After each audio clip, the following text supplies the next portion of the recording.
and welcome to Critical Tumble, where a bunch of longtime friends and internet nerds transcend geography through the power of Discord to play Dungeons and Dragons. And critically fumble a lot. Previously, the Cupcake Coterie's departure for Gray's Inn was slightly delayed by about a day due to unexpected party shifts, in that you now have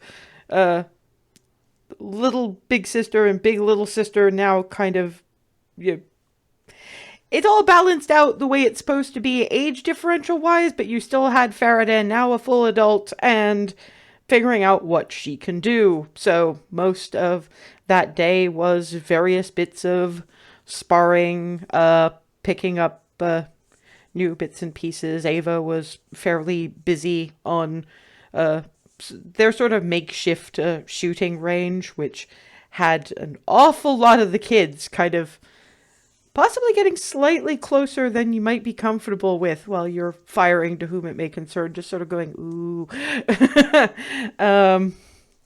Barnabas and Remy working on a couple of moves that might be useful, all things considered.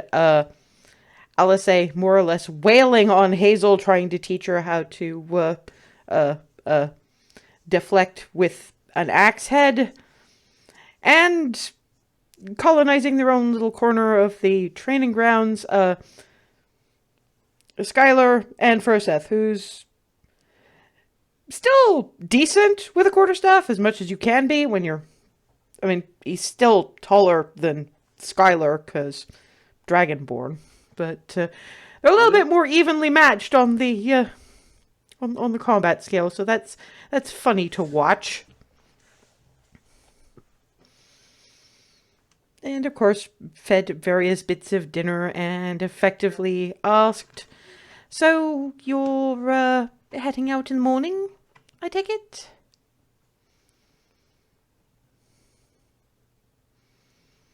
And seems plan. Looks to be about that, yeah. I just wasn't sure, because, obviously things have... an equilibrium needs to be reestablished. But as long as everyone's comfortable with that's fine. Is it going to be particularly early, or do we get to feed you breakfast? I don't think we could pass up your breakfast. Yeah, Miranda looks at Darvin and is like, I see the look of somebody had to say it, and I'm glad it didn't have to be me. A little. I don't see entirely why. It's more or less your raison d'etre to awkwardly flatter. But looks at Remy, the quick glance to Alice, looks back at Remy. I see you've had plenty of practice at it, however. And Alice says, mm-hmm. Yeah, it's funny. She's actually developing that around the time that I'm actually getting used to her not necessarily being all that at public expressions of anything. So that's a learning curve for both of us. Mm-hmm. Well, as long as everyone's having fun about it, I suppose. We're just debating. Varydel, you have everything you're going to need? I mean, we've got the clothes more or less sorted out. I don't believe I'm missing anything. Well, we'll have a think, and if anything is necessary, then we'll pile it upon you at breakfast. We're probably going to pile things upon you at breakfast anyway, because you are going to need supplies, I'm assuming. Yeah. Thankfully, as I said, we're doing reasonably well. The supplies actually being able to come in from Belarus and Point surrounding are a marvelous help in that regard.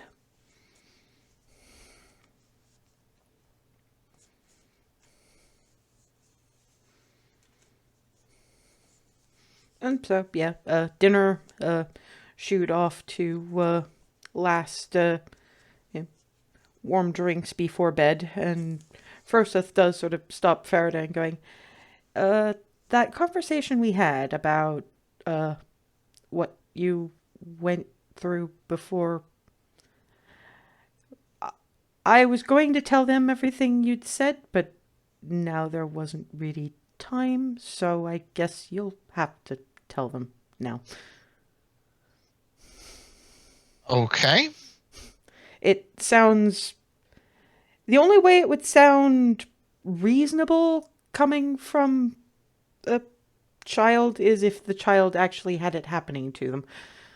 Let's face it. Fair point. Pat. You're probably going to be better at it than I would have been. Or would be. That remains to be seen. I'm not as much a talker. I mean, yes, they listen when I talk, but it's only because they know I have something really important to say. They know how smart you are. They will listen. Okay. I'll explain the best I can. And hug and... Okay, this feels weird.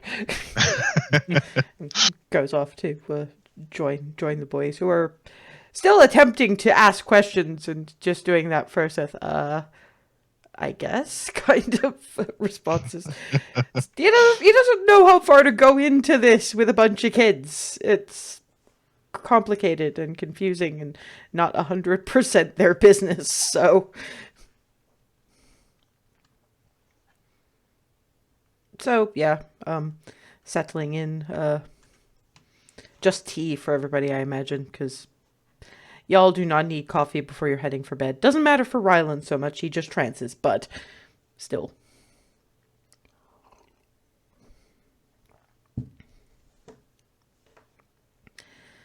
Is there any place we're going to need to check in on the way, you guys? Because I know you traveled in that general direction, and,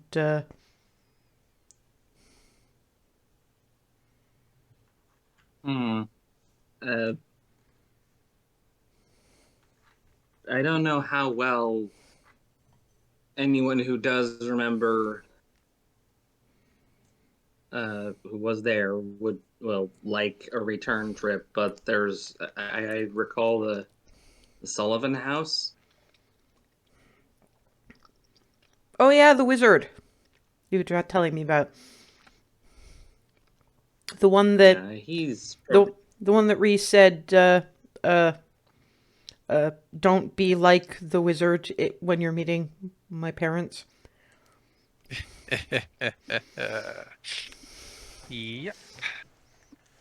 Yeah, I mean, at the very least, we could check in. He won't be there because he's in Belarus, but... Didn't you say they had a little kid? Yeah, I was going to say that. Yeah. He had a little sister, wasn't it? For those of you who might remember, Sarah, yes. I seem to remember the mother wasn't half bad. It was the father who was a pain in the ass.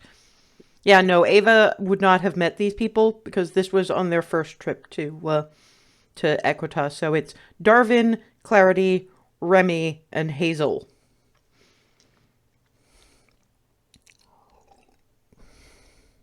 It would be good to get what news we can from someone in Wasn't- the area. Wasn't that also the route that took you past the Blind Harpy?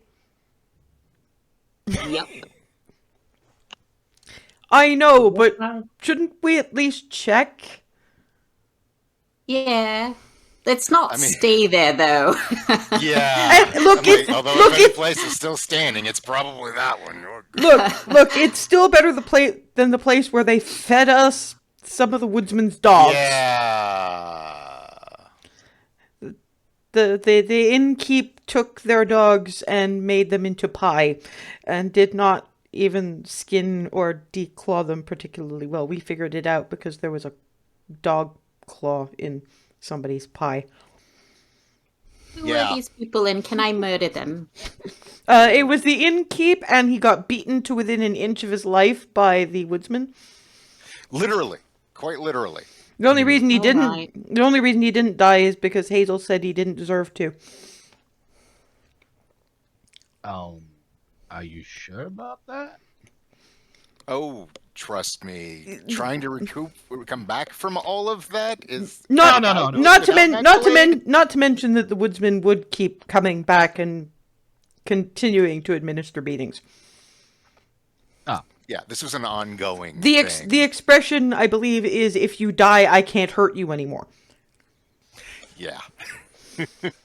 Besides, All right, that sounds like some justice then. That does Yeah, sound I like mean- justice fair. to me. I mean, also consider Hazel, cleric of Paylor, does. I mean, that's a very nasty thing to do, and I don't know exactly where nasty people end up, but you'd still have to come before, like, Paylor for justice. Or maybe a Tritherian, I'm not entirely sure. Either way, would a cleric really want to send that jackass to their god? Would they want to subject their god to that asshole? That's a fair point that I never really considered. Yeah, Paylor's orchards don't need that.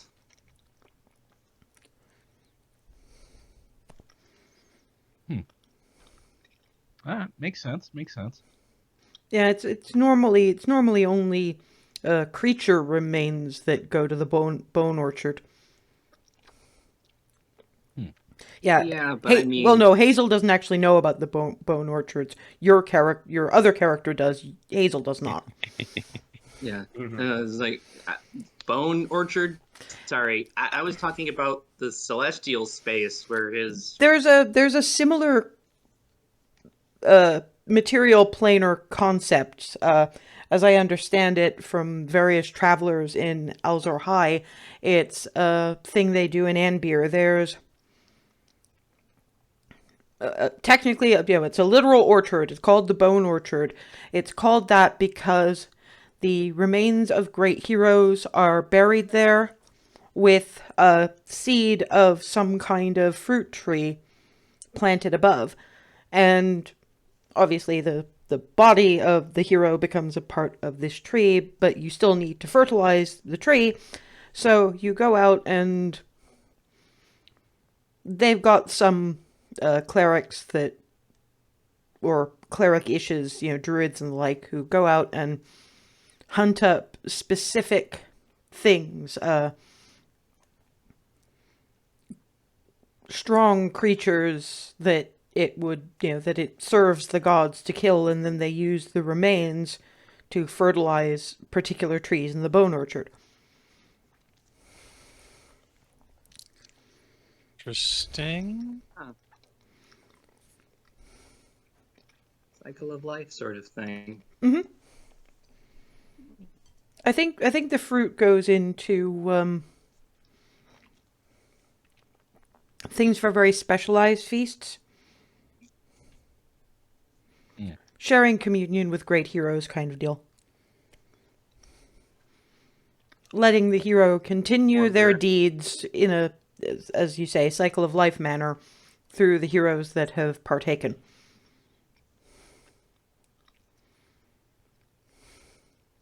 Wonder. That sounds somewhat role directed. Just by what they're just by the general idea of what they're doing. So I have to wonder what Eston would think. If I recall correctly, his comment on the matter was, well, at least somebody appreciates my fellows.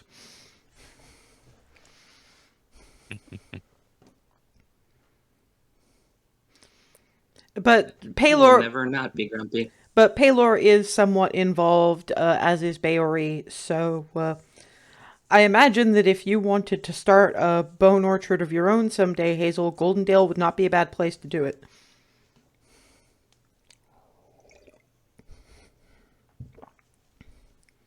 I mean, a whole bunch of significant heroes have already come here to retire.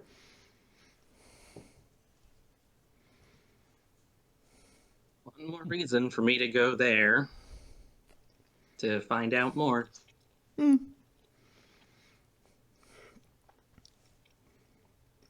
You know, preferably when either we're toppling the current issues with their with their Asmar, or it's just all over, because I really don't feel like dealing with that. If they're looking for breeding stock, I don't think they'd allow me my conjugals. That's not going to happen. I know, Obviously. but I'm teasing you. Mm, I mean, it's not like they passed the borders of Zlator anyway, so we're not in any kind of situation like that until we enter the province. one problem at a time. We're going in a very different direction right now because we have a flapping handbag to attempt to disassemble. Well, no, we're going in Mhm. we're going in pretty much the same direction. We just stop a lot sooner and don't go in a northerly direction enough. Glances over at Varydel. You look more thoughtful than I would have expected when new things were being talked about. You okay over there? Oh, just absorbing information. That's fair. But Welcome to the club. yeah, how many times have we caught her listening at windows or just getting very quiet to make absolutely sure that people forget she's there and then start talking? Because that does mean I'm going to draw you into the conversation from time to time, because normally you have interesting thoughts about the thing, or other different interesting thoughts. What kind of check would I make if I wanted to see if Faraday was just kind of quietly vibrating? Insight. I don't know if Farida wants to do deception, but that's what she'd have to do to try to stifle the vibrating. Not or really. whatever else she was thinking about. 23. Yeah, no. This is it's at least partly she's in the adult club now. Yay. But also I have a feeling that she's kind of hoping that they don't focus the attention on her, or remember that Froseth was going to talk to her about how she died.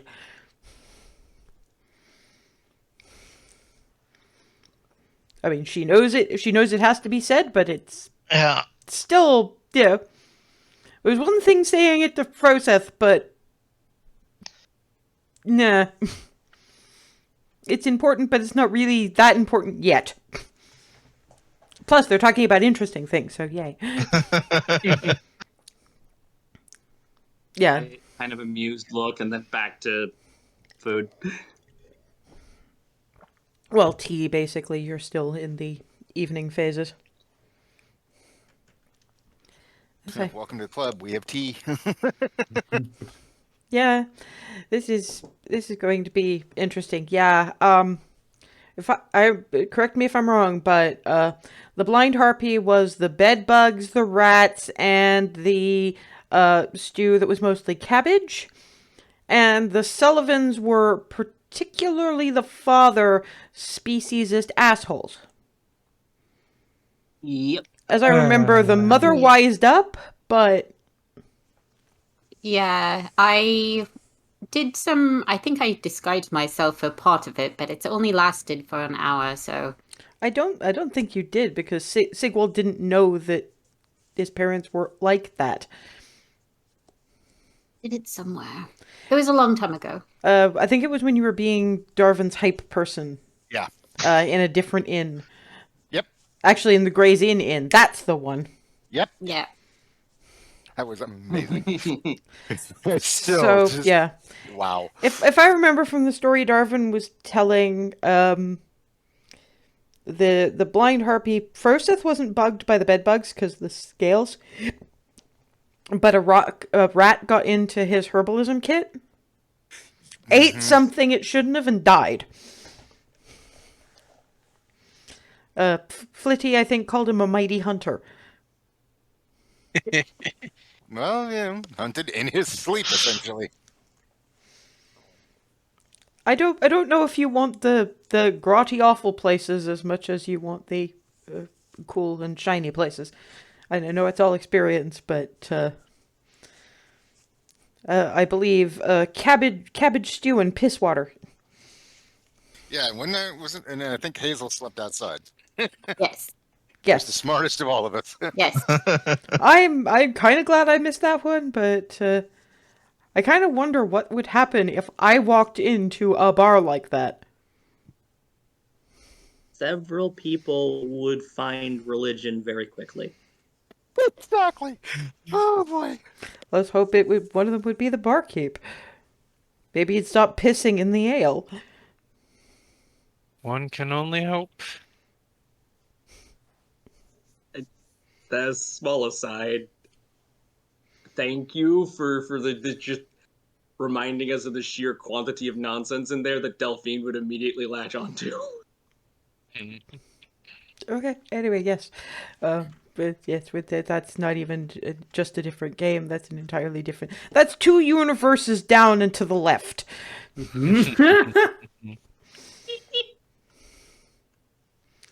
So yes, assuming that nothing else is getting said. Going once, going twice. Bed. Yeah. Farida will note that while she's been practicing, Frosa's room got kind of rearranged for her.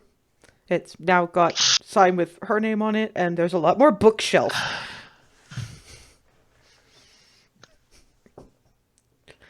Hearthhearts are aggressively welcoming people. And when you can shrink furniture and move it, and then poop, it makes life easy.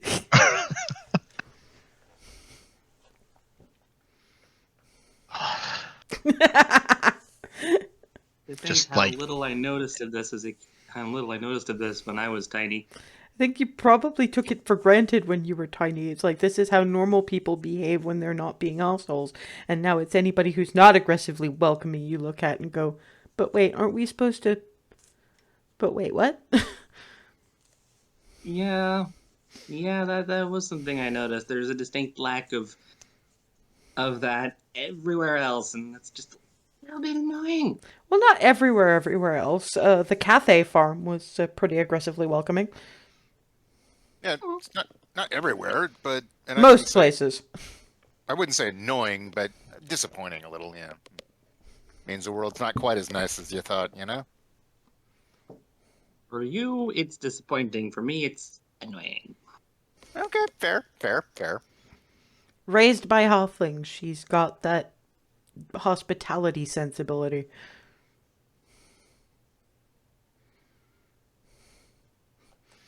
Looks into Farida's new room. Remember, sleep needs to happen, so not too much the reading.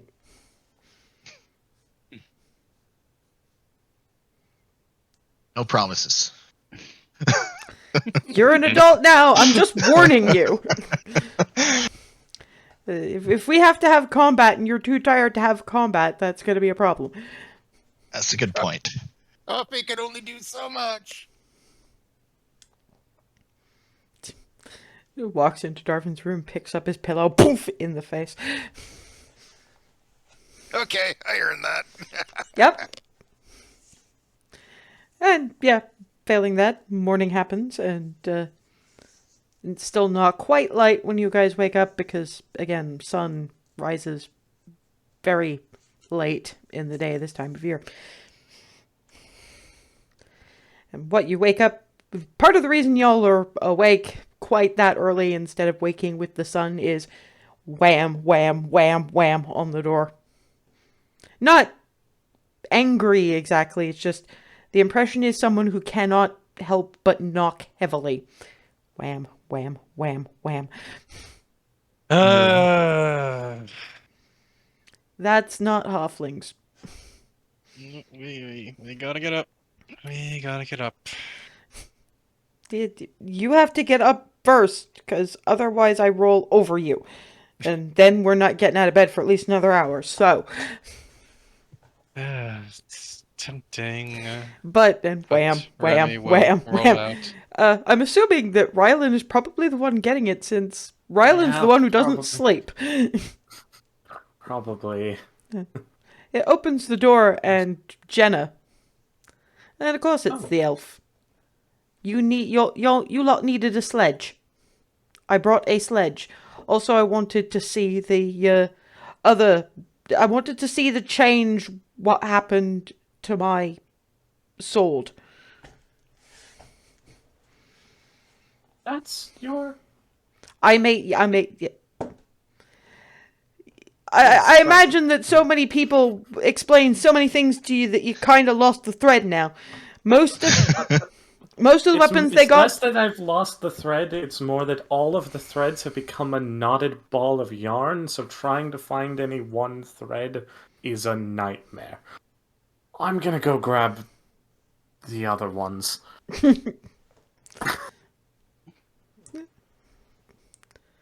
I'm imagining Barnabas probably next, just on the grounds of he's used to waking up rather early particularly when wham wham wham is happening.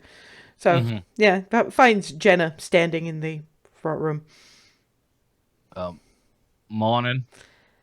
You needed a sledge. I need to look at the blade of 4. Gotcha. Did they go to... Well, I'm not barging into somebody's sleeping place. Just quietly rapping on Farida's door. Just... It's like, oh, did somebody stay up too late reading again? I did warn you. I know. The kind blacksmith from town wants to speak with you. I do believe Farida's met Jenna just because they took her to Yes, I town believe and so. met like everybody. So yeah, the blacksmith from town, and you're like, Jenna, ooh. Jenna. Throws a robe on, grabs the dagger, because even though it wasn't mentioned, of course, that's going to be what it's Yeah. comes out. And when Farida comes out, you got Jenna looking and going, all right. I take it the gods made some interesting offers. You could say that. Yeah, I know I could. I can. I did. And you did. Yes. Let's have a look. Holds it out. Well, gotta say, I do pretty decent work if it can end up being reshaped like that and still maintain its properties. Does still maintain its properties, doesn't it? Come along, young'un. Let's see how this thing actually works.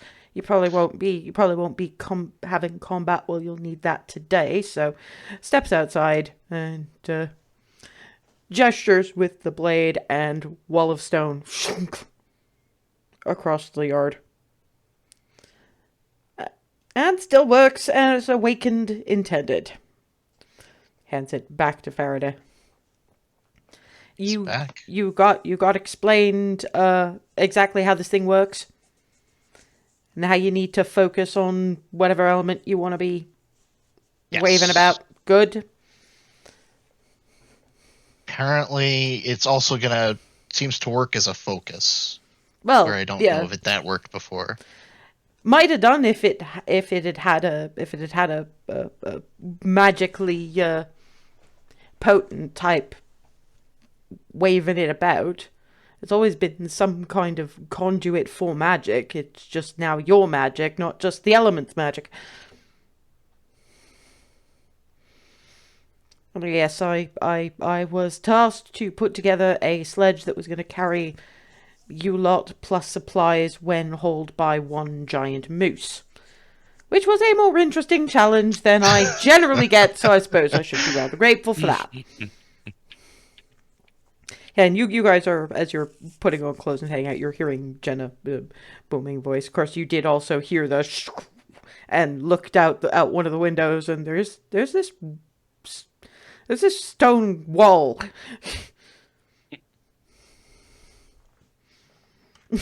Yeah, why not this early in the morning? That wasn't there before, right? Then Alice coming out, it's like, why don't I make coffee before anybody decides to try to wrap their heads around that? Jenna, would you like a cup? They don't normally make it this strong back at the main house. Sounds fantastic. Yes, thank you.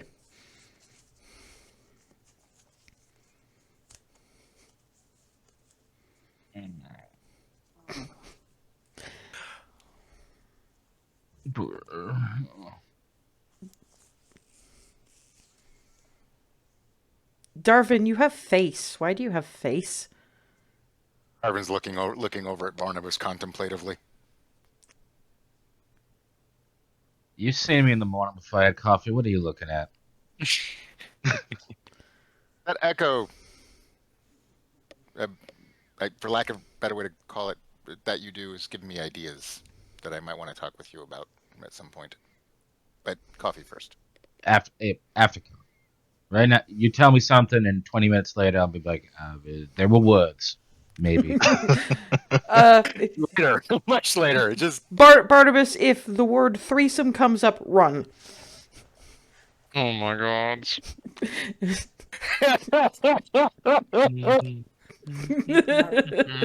Here Right. we go. Who's the third person? What are the echo? Oh, yes. Okay. no. Right. Well, if it can hit things, it can probably do other things. Hmm. Not giving him ideas.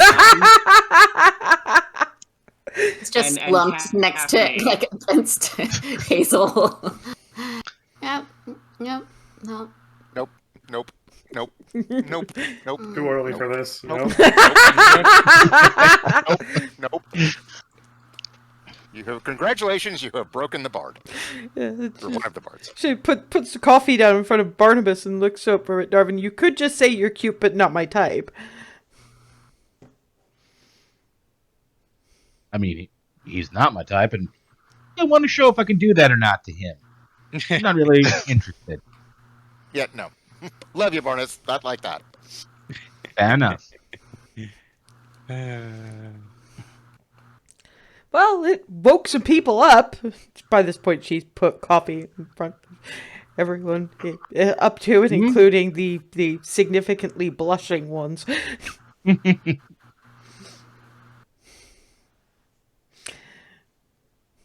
Yeah, looks at Faraday. Yeah, sorry about that. My professional resume is a little colorful.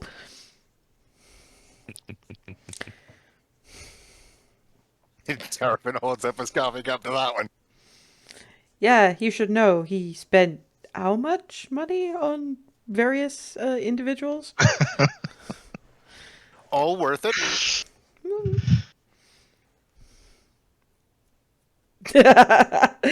Clarity just Just looking rather proud of himself. Just like, looks at Ryland. Did we explain the Tipsy Pixie to you?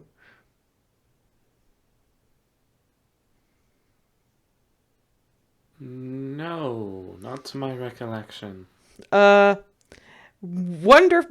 Great in tavern, kind of good food, good drinks. Also, I don't think they have these in the Elven Wild, so, House of Negotiable Affection. They have sex for money.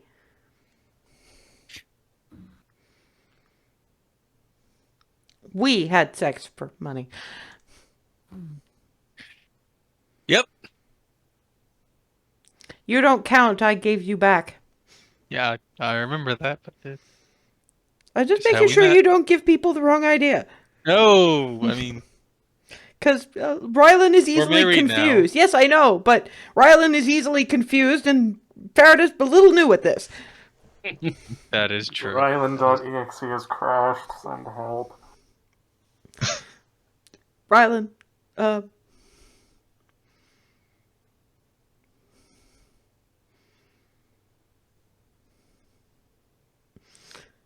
okay, not sure if what or why, but you heard what I said, and sometimes people need a job and don't actually mind as long as it's all consensual. Oh my god, mortals are weird. You're mortal too, you're just longer lived than the rest of us. I'm not saying I'm not. Also, I will have you know that at least 3 of my coworkers were elves.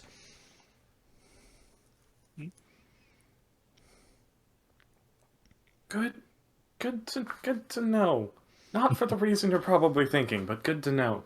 Okay, what reason did you think I was thinking, and what reason is it actually?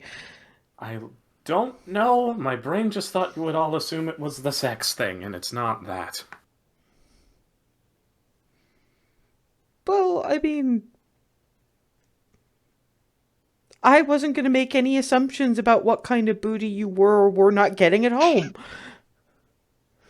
I don't imagine that you're thinking about getting it on too much, given that you're in exile. I'm distracted with existence right now. I know, but let's face it. Look, here's the thing you need to know about me. I don't personally think that existing is enough. You have to live.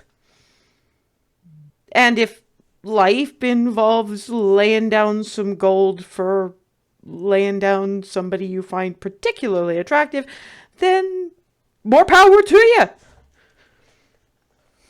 Good on them. Good on them. Good on them. And sometimes Best suckers I've ever had in my life. and you know, some of them do end up meeting the start of a very different destiny that way. Not only me, but also Remy's mom. Apparently, she was following a family tradition. What? No. Yep. Which was a delightful bit of thing to find out just now for several people. I still have so much shit to learn from you people. But learning new things is great. Clarity, Faraday, back me up here. I'm loving this. Welcome Makes to why life whenever I interesting. go. Yeah, actually, I think Welcome to why I say surprise me at bars. yeah. Also, I think there's still a terrible lot of people in Belarus that are sure that Clarity did a stint at the Blooming Rose. You say one thing one time, and it just kind of takes a life of its own. I feel like there's details missing here. Purpose. There's probably a lot of details constantly missing from everything. Apparently, and this is according to what I heard from Darwin and Hazel, they stopped at the when the train was still clandestinely running between Gray's Inn and Belarus through Egrev. They stopped at the Egrev goods depot, basically, to unload some stuff, and they got off and had a meal. You remember the stall, actually, I think, Faraday, because we stopped there and you were desperately trying to figure out what was in the sauce, and he wouldn't tell you what, and it was all a thing. But on our way there the first time, he was asking what our business was in Agref, and how we got on a train that we weren't even supposed to know about. Well, they weren't even supposed to know about. And I believe, because Darwin quoted this one very specifically, let me see if I can do it in the voice, and then Clarity voice. I seduced a lot of people to get us to this point.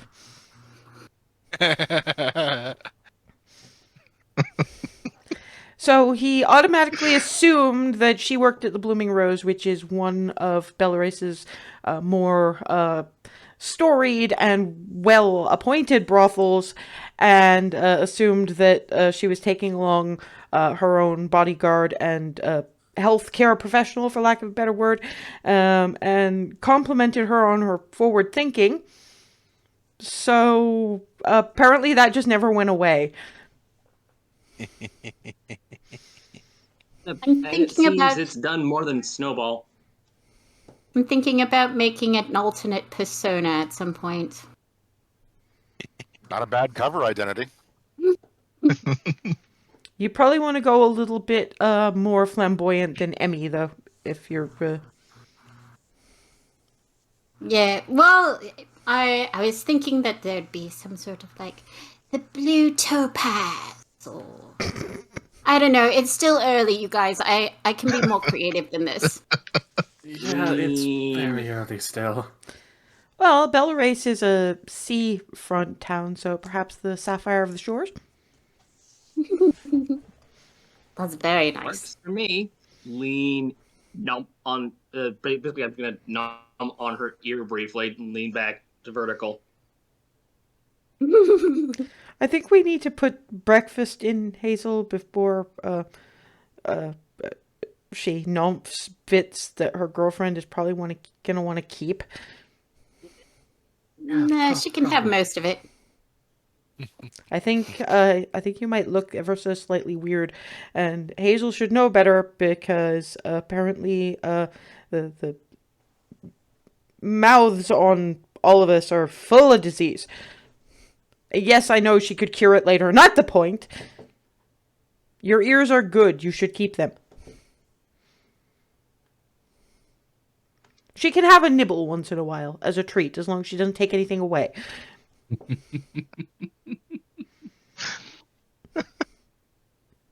All right. Sounds good. I'm waiting for the coffee to kick in, but yeah, there you go. Good, fine. And Jenna is just, you guys are just as absolutely batshit bonkers as you are when you come into my shop.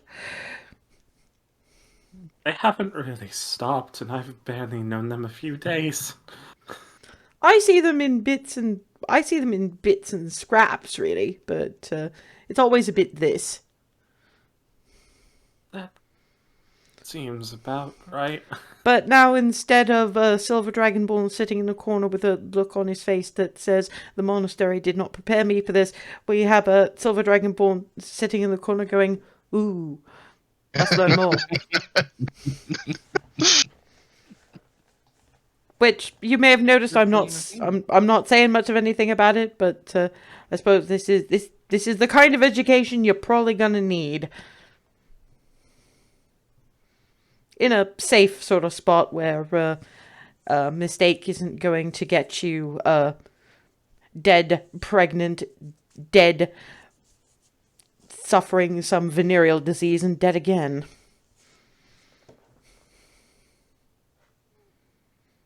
Sold in slavery should probably come in there a couple of times, but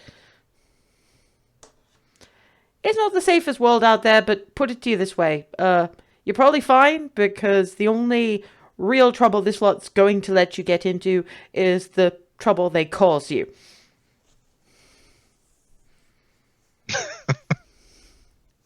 There's also the trouble that follows us around. That's technically causing it for her, because she would not be involved in the trouble that followed you around unless she was also following you around. So that's the trouble you are causing her. I stand correct.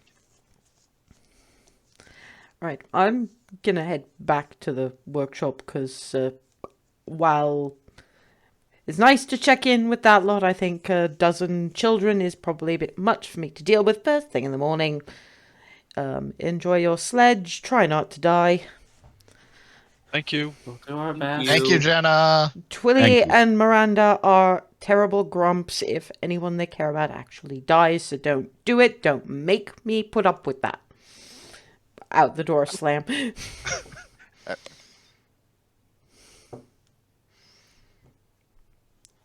I've known people like her. She shows she cares in a very interesting way. Very interesting way. Reminds me of my old sergeant. Yeah, I mean, she was the only non-diminutive of the quick flight diminutives, if the stories bear out. And while mostly she just made their weapons, she wound up in the field a few times, I think, punching things. Mostly. Then again, with that hand. Yeah. Yeah.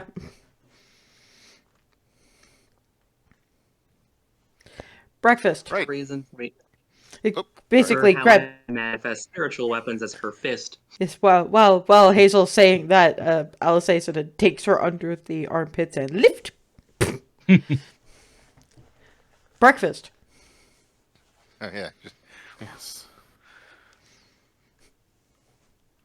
Listen, as Yes. as you exit the dooryard, the wall of stone has gone now.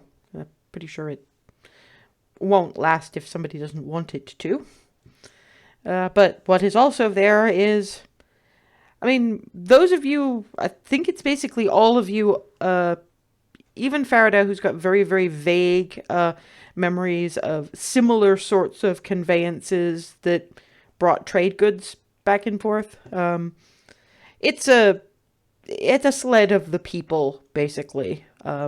Little more streamlined because it's not carrying goods for dozens of people, but it's going to be enough to carry gear for you guys for the trip you're going to be taking and probably back again. Hitching is sized for a moose, which probably had to be very specifically organized because the biggest they have for any kind of harness like that is horses, and Legolas is a lot bigger than a horse.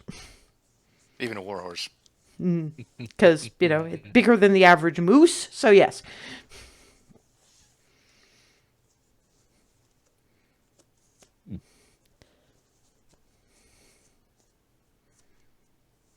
Sitting on the thing is a little note that said, would have included a saddle, but A, didn't reckon Alice needed one, B, knew you didn't want to be giving money to Felicia. Felicia? Hazel, you want to field that one? I meet that bent ever again, I am clocking her in the nose. Do I even want to ask? She ratted out my family when that green dragon was still in charge. Oh, is that why you guys had to do that tower the first time? Yep. But how many Remy times wasn't did you- there at that point. Remy was there for the second one. That was Clarity, Hazel, Darvin, and Furseth. So currently it's only Darvin, Clarity, and Hazel that remember having done that. Yeah, apparently they had to do it twice. Yeah, Clarity wasn't there for the second time. And Barnabas wasn't Barnabas wasn't there for either.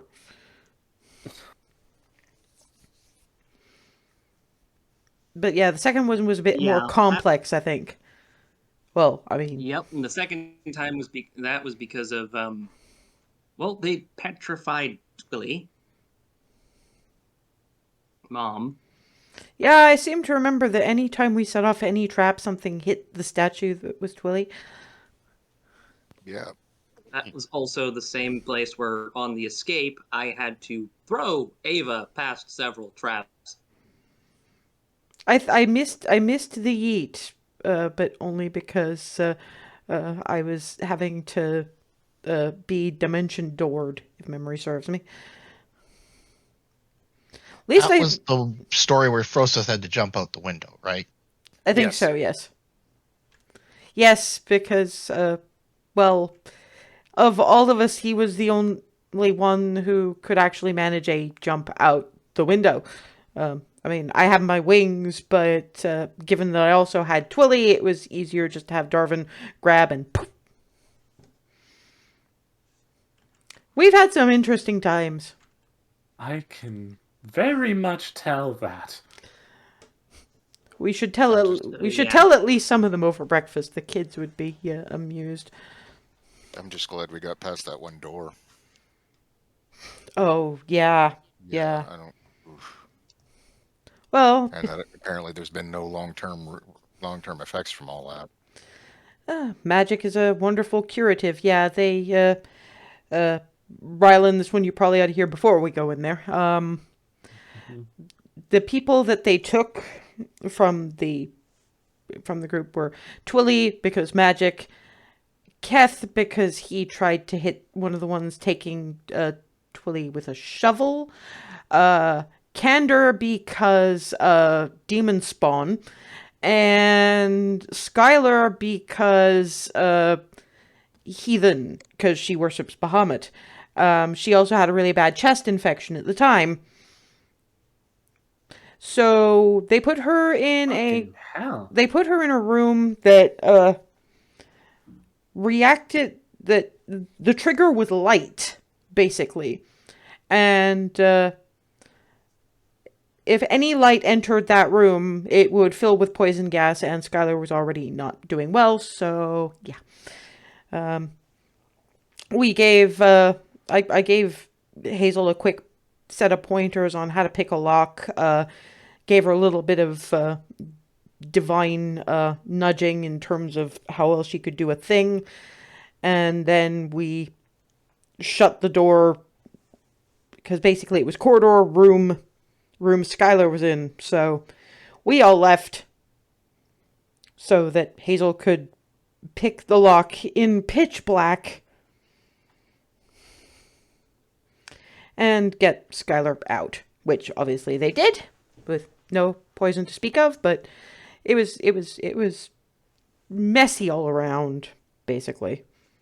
Candor wasn't in there, but the main thing was that we managed to save him from getting hanged. Very interesting display. Because that was you who did the saving with the wings and everything. Yes. Well, yeah, It's and very dramatic and and- awesome. and then Darvin managed to Yeah. Oops. convince the villagers to start a riot, which nearly ended up with the 12-year-old town boy getting killed by a shot through the throat by a crossbow. We can thank Hazel for the fact that that didn't...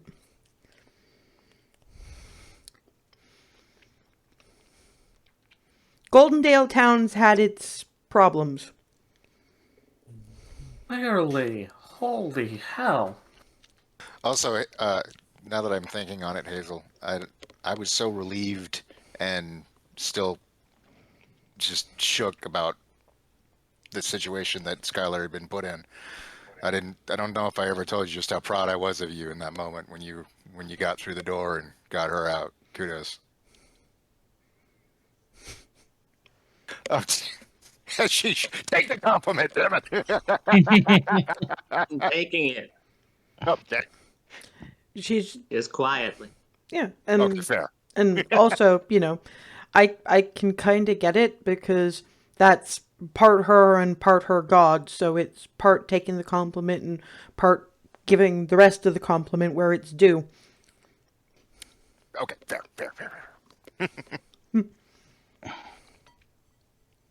Oh, everyone's sufficiently coffeeed? Yeah, Yes. I actually kind of figured you guys had been out of the house and sort of standing in the dooryard looking at Sledge and having this conversation and going, and finally Hazel and Darvin's stomach just go. Rawr. Yeah. Because that. Yeah, I think we. So if anyone needs to double back, do so now, because I don't think I can wait much longer before I start chewing on the walls. Yeah, like I say, you guys are outside just in your furs, so you don't really remember that it's that cold. And basically, as Hazel is saying that, Alice just sort of grabs her over the shoulder, so she gets a face full of wing feather and starts walking. Don't eat the wings. Yeah, please don't eat the wings.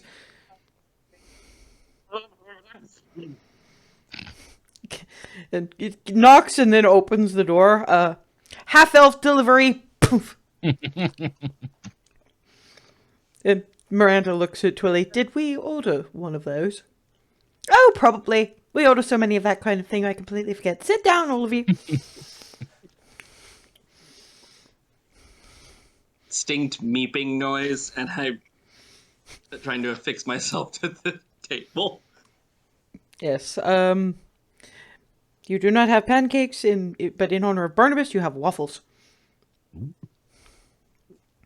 We remembered that you liked the waffles. Thank you.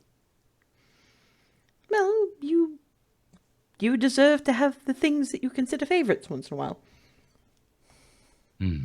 Well, allow me to give you my appreciation because these look fantastic. You're quite welcome. We also have well, Twilly has something of a treat that we were given to understand from conversation with Alice last night. You might appreciate. We are trying our hand at what Hazel calls sweet bagels, donuts. Ooh. Wait, bagels?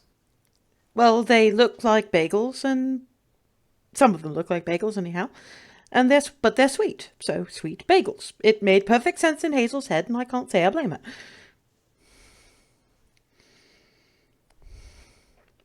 Nah, yeah, that's from Hazel's point of view, absolutely makes sense. The same reason cake pans happened. Still Well, don't- no, slightly different because they are cakes made in a pan, but the pan that makes pan the plural. So you're saying a cake made in multiple pans.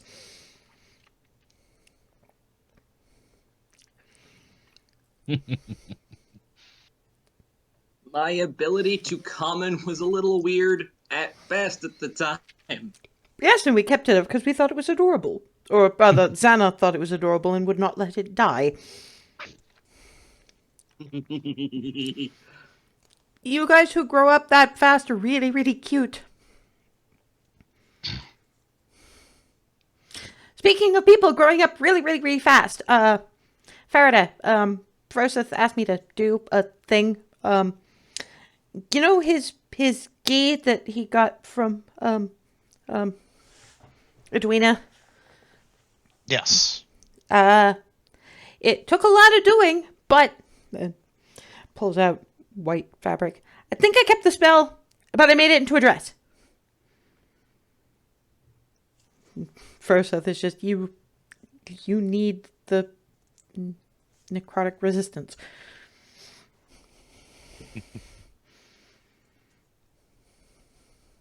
Oh. Those were a big hug.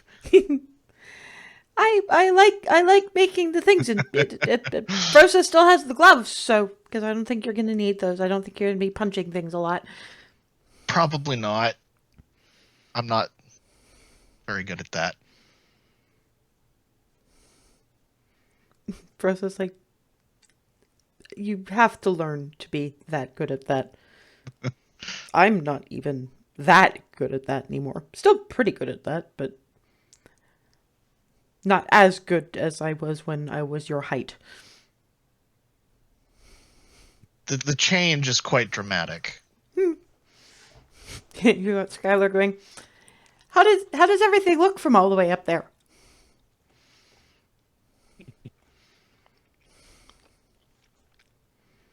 I'm not even sure how to explain it properly. It's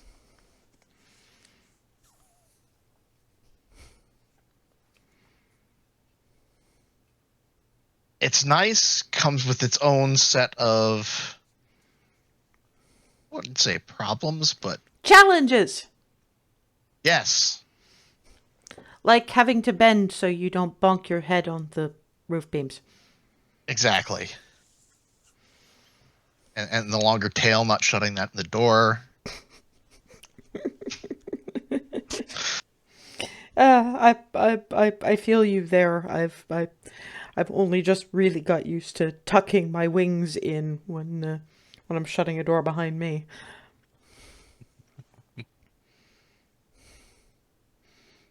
Cantor is like,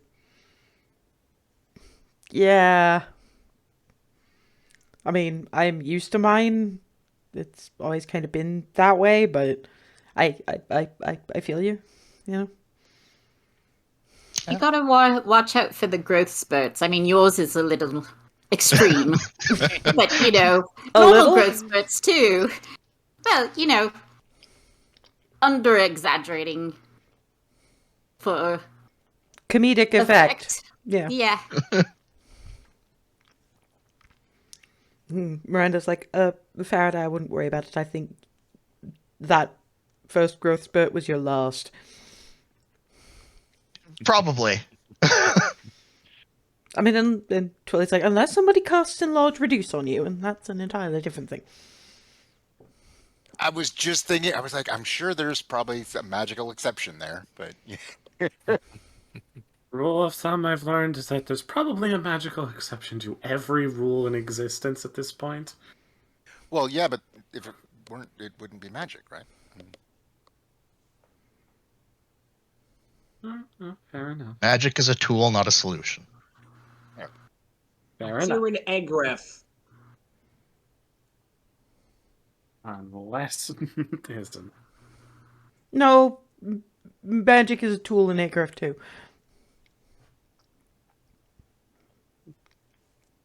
It's a tool for certain very specific things, and in that context, it's, well, both the answer and the question, And sometimes the problem. while also being the word yes. You are trying to run way too far with the provincial motto, Hazel. I like it, though. Yes, magic isn't the question or the answer. Science is the question, and the answer is always yes. It's just that magic is one of the tools that makes them science. So Faraday's right that magic is a tool, not a solution. Eat your waffles. Feel the power of waffles! Miranda looks at Alice. She has a third mother now. Tell me she doesn't need one in the field. Oh, I was hardly complaining.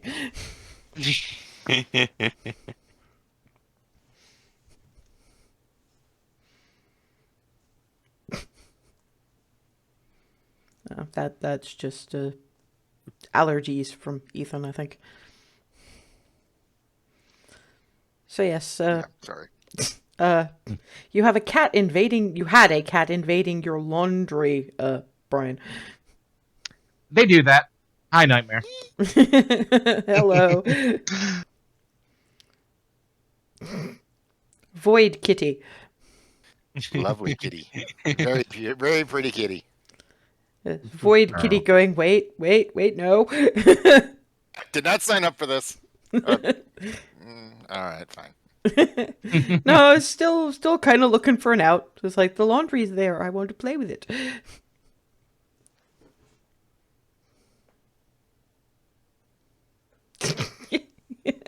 Yeah, there's probably a noop landing on various laps as breakfast continues.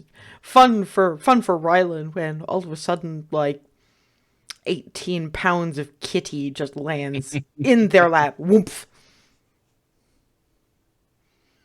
Wow. Somehow, actually, this is not a personal record. Ones with you weird animals. Ah. Just quiet head scritches. There's a look of, you called me weird, but you are scritching me. But you are not giving me any of your bacon. To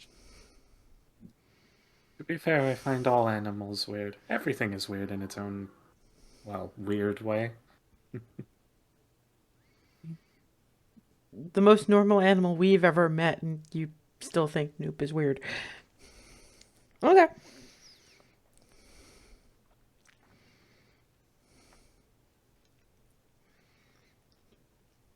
Yeah, give him bacon or he will pee in your shoes. I'm just like crinkling off some pieces to give to Bacon.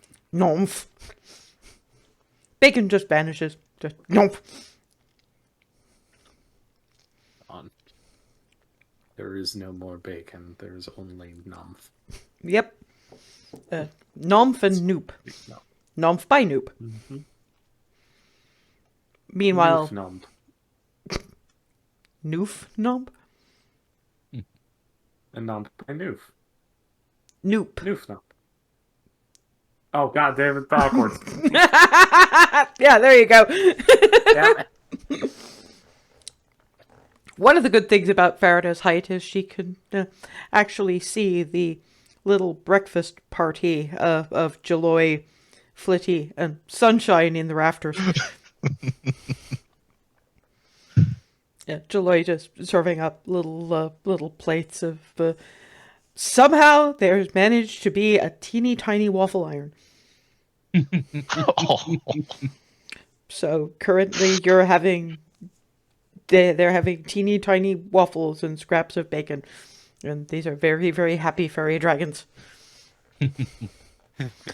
Mostly anybody who speaks Draconic and Sylvan are getting various degrees of yay from up.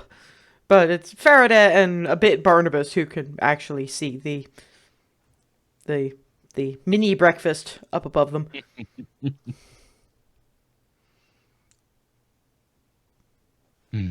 I take it they're having their own little feast up there? They certainly are. they sure are. Actually swipes a finger down her clairvoyant chain. Oh my gods, they have a teeny tiny waffle iron. I have no idea where they got it, but it's adorable This and functional. teeny tiny waffles and little bits of bacon and yeah, just wow. I wonder if that was included with the stove. Oh well. Because there was a stove and a whole bunch of cookware that I got. I didn't realize it had a waffle iron. But it had a whole lot of stuff. And at the time I was so excited I probably just missed it. You basically brought a fully functioning kitchen and Yeah. uh, Basically, I told him to include everything, so. Twilly's like, actually no, they didn't include a waffle iron. I Bless you. may have commissioned Jenna as an Ormus gift. Bless you. I adore you. We also managed to fit a teeny tiny icebox in the dollhouse.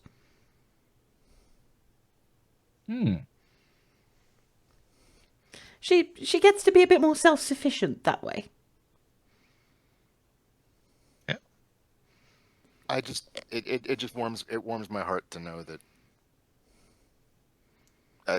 I don't know. It just She I made make that- she I'm very made happy. she made very small Ormus cakes for all the children.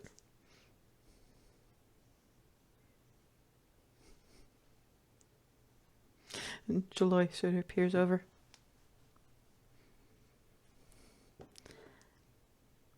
Looks over at Riley. Are they talking about me again? Yes, they are. Nothing but good things, as per usual. I can see the faces. The little gnome boys mostly left my furniture alone. Oh. He said something And then I about just lean over to Darwin, apparently. yeah. Alice says that hat means he can understand even if he can't speak. Got it. Apparently, from Jaloyaba, apparently colluding with the Moose Lady. Yeah, that makes a lot of sense. He was told he wouldn't be able to ride the moose ever if he ever messed with your furniture again. Flies down, lands on top of Alice's head. Peek. Thank you, Moose Lady. And back up to her breakfast. Thank you, Moose Lady. Direct quote. Moose Lady. That's a new one. If I recall correctly, I've had from Flitty the angry lady, the wingy lady, the really wingy lady, occasionally the barbarian lady. Sometimes I luck out and get Alice lady. Okay, I am creature of many names apparently. There's worse things to be called than Moose Lady. Wouldn't I have to be something like you, but like Moose? To be a Moose Lady? Do y'all have that around here? No, but I have heard legends of moose centaurs. Huh. Okay.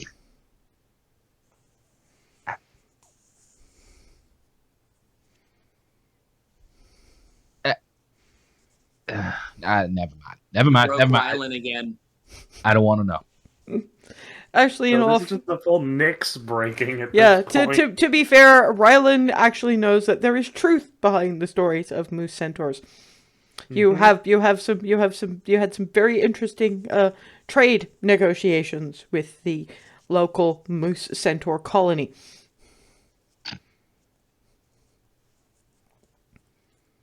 Just like nodding of like, yeah, no, most centaurs. Checks out. Wait, if the top half is humanoid, how do you know? Do they still have the moose antlers? Mm-hmm.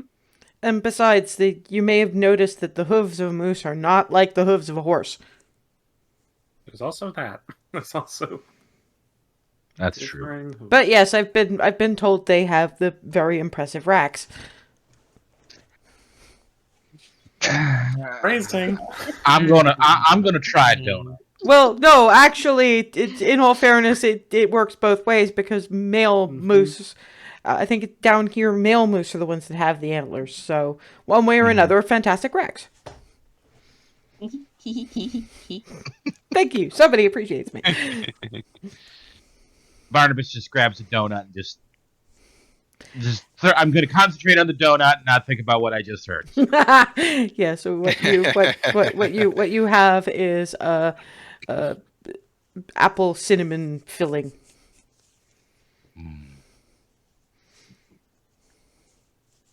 My compliments to the chef with your first attempts at a donut. This is fantastic.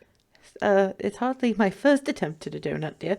I would have had to have made them before for Hazel to have dubbed them sweet bagels. It's just I haven't done it in quite some time. I see. Well, regardless, this is the sort of thing that would keep patrols going forever back home. I salute you. I should see if I should make any for Shanaira. Should probably use something to fortify, something a bit more portable than the normal breakfasts that we do. I'm sure she'd say goodbye if it didn't involve that many people. She's still not all that great at that many people.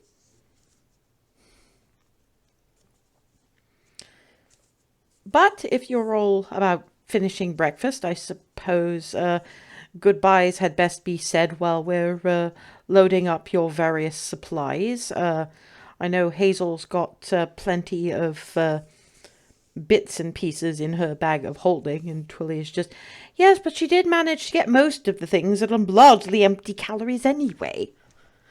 Toaster pastries, I ask you.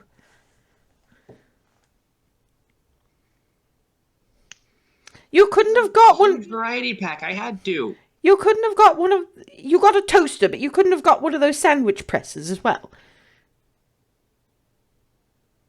You missed the sandwich presses. Apparently did. I worked for 2 months on the basis. Just adding to the list of reasons why I need to go back. I am anything that needs that is to be requested to be brought back. I am doing that. It's either that or I speak to Jen about another custom project. Well, the ticking off about filling her bag of holding with junk food continues. Various goodbyes are said. Skylar goes first to Faraday and goes, "Please take notes and remember to tell me everything." Well, I will tell you everything. Yay! And Twilly and Miranda are just looking at Faraday like every single one of the rest of them knew better, but she wouldn't because she hates never being told anything. Fuck! And That's so very cheerful. Pads over to Ryland, and yeah, she's still wearing the scale mail. She wears basically constantly when she's not, in nightshirt. Pad. You're going to take very good care of my friends, and they're going to take very good care of you. And they're going to be really weird, and that will be good because then nothing will ever surprise you ever again. Look, if anything surprised me after the last few days, you will definitely hear about it. I know, because finally one of the grown-ups has promised to tell me everything. And Varydel might not be the only one once we get back. Miranda is not doing anything quite so uncouth, but Twilly actively facepalms.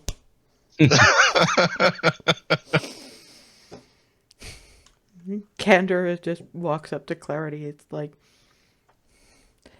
I know you said that your brother, when he gets here, people are gonna look out for him. If he gets here before you get back, I promise I'll take extra special care to keep an eye on him. I'll even try to people at him if that helps. I'm not great at it, but I can try. Thank you so much. And I really appreciate it. You take care of yourself too. Yeah, see, that I'm good at. It's taking care of them that I'm kind of getting used to, but I guess it's not that bad. A little weird, but if you can put up with all the big weird, I can put up with the little weird. I'm gonna be fine. Don't worry. I'll have all of the big weird covered. And Ava gets basically pounce-hugged by Dawn, probably nearly knocking her over in the process. Because this is a 6-year-old half-orc, so yeah. Whereas Darvin loses track of Evan for a little while, and then hugs from above.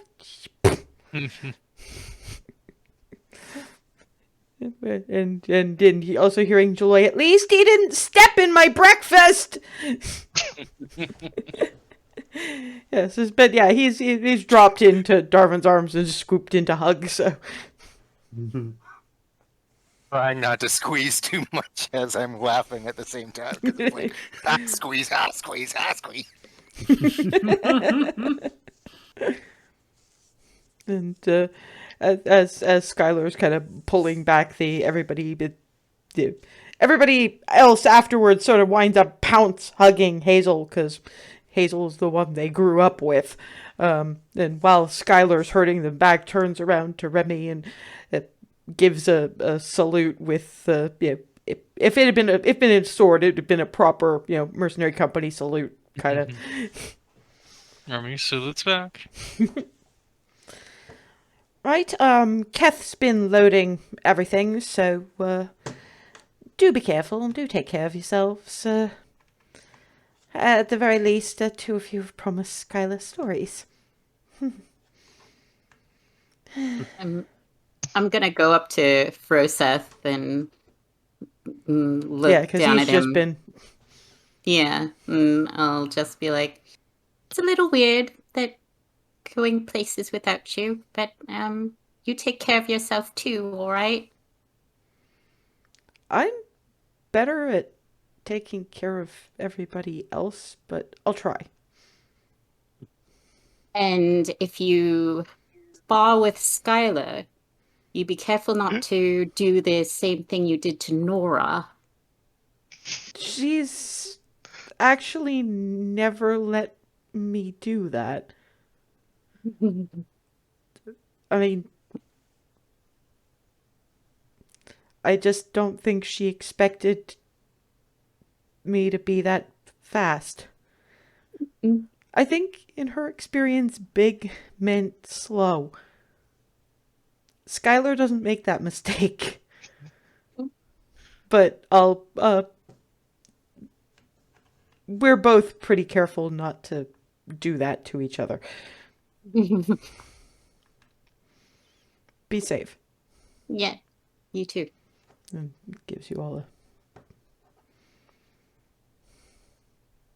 If there's a moment, I'm going to pass by and very lightly fist bump Connor, Candor on the shoulder, and just give him a thumbs up, and then from there try to find where, because Shinaira doesn't handle a lot of people well, but I've had the most readily Yeah, by this point, calm interactions. the sun is up, so she's probably down in the basement at this point. Usually where she goes for meals anyway. And in fact, when So I'm gonna head- she comes down, she finds a actually empty plate this time around. So she's actually finishing meals now. Hello, Hey, you guys are heading out then? heading out again. Yep. Good to see you're enjoying the food. Actually steps out into not quite the light, but enough so that you can see the shape of her through the open doorway light. I'm trying. There's one thing I think you might want to consider. Your the blue dragon was the last one you killed, right? Yep. And before that you killed more blues. Smaller blues. Baby blues. Do we know if any of the others had kids? We don't. Might be worth being We careful. only know about one other, and that was the half dragon. No. Well, no, not necessarily. You know about the dead red, you know about the black. And just because you don't know about the dragon doesn't mean that the dragon isn't there. You didn't know about the seneschal dragon. Yeah, I wasn't saying that it wasn't going to be there as sort of.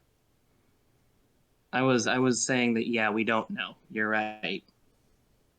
Probably best to stop there instead of explaining why you thought that, like, it might mean I'm wrong. Isn't it better to prepare for the dragon that might be there than to not prepare for the dragon that might be there? Yeah, I also forgot about the half dragon for a second. You should apologize to Miss Ava. We will. rangers have to stick together. Even if she has that loud thing.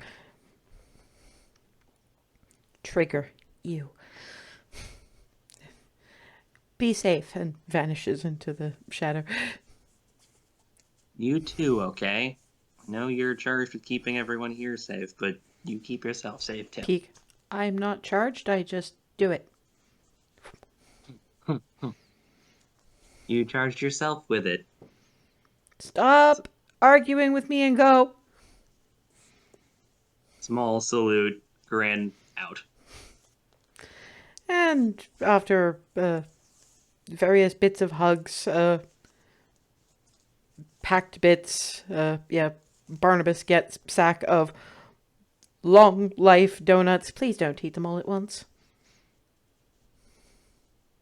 I'll do my best. Keep in mind you want to save at least some for your victory celebration.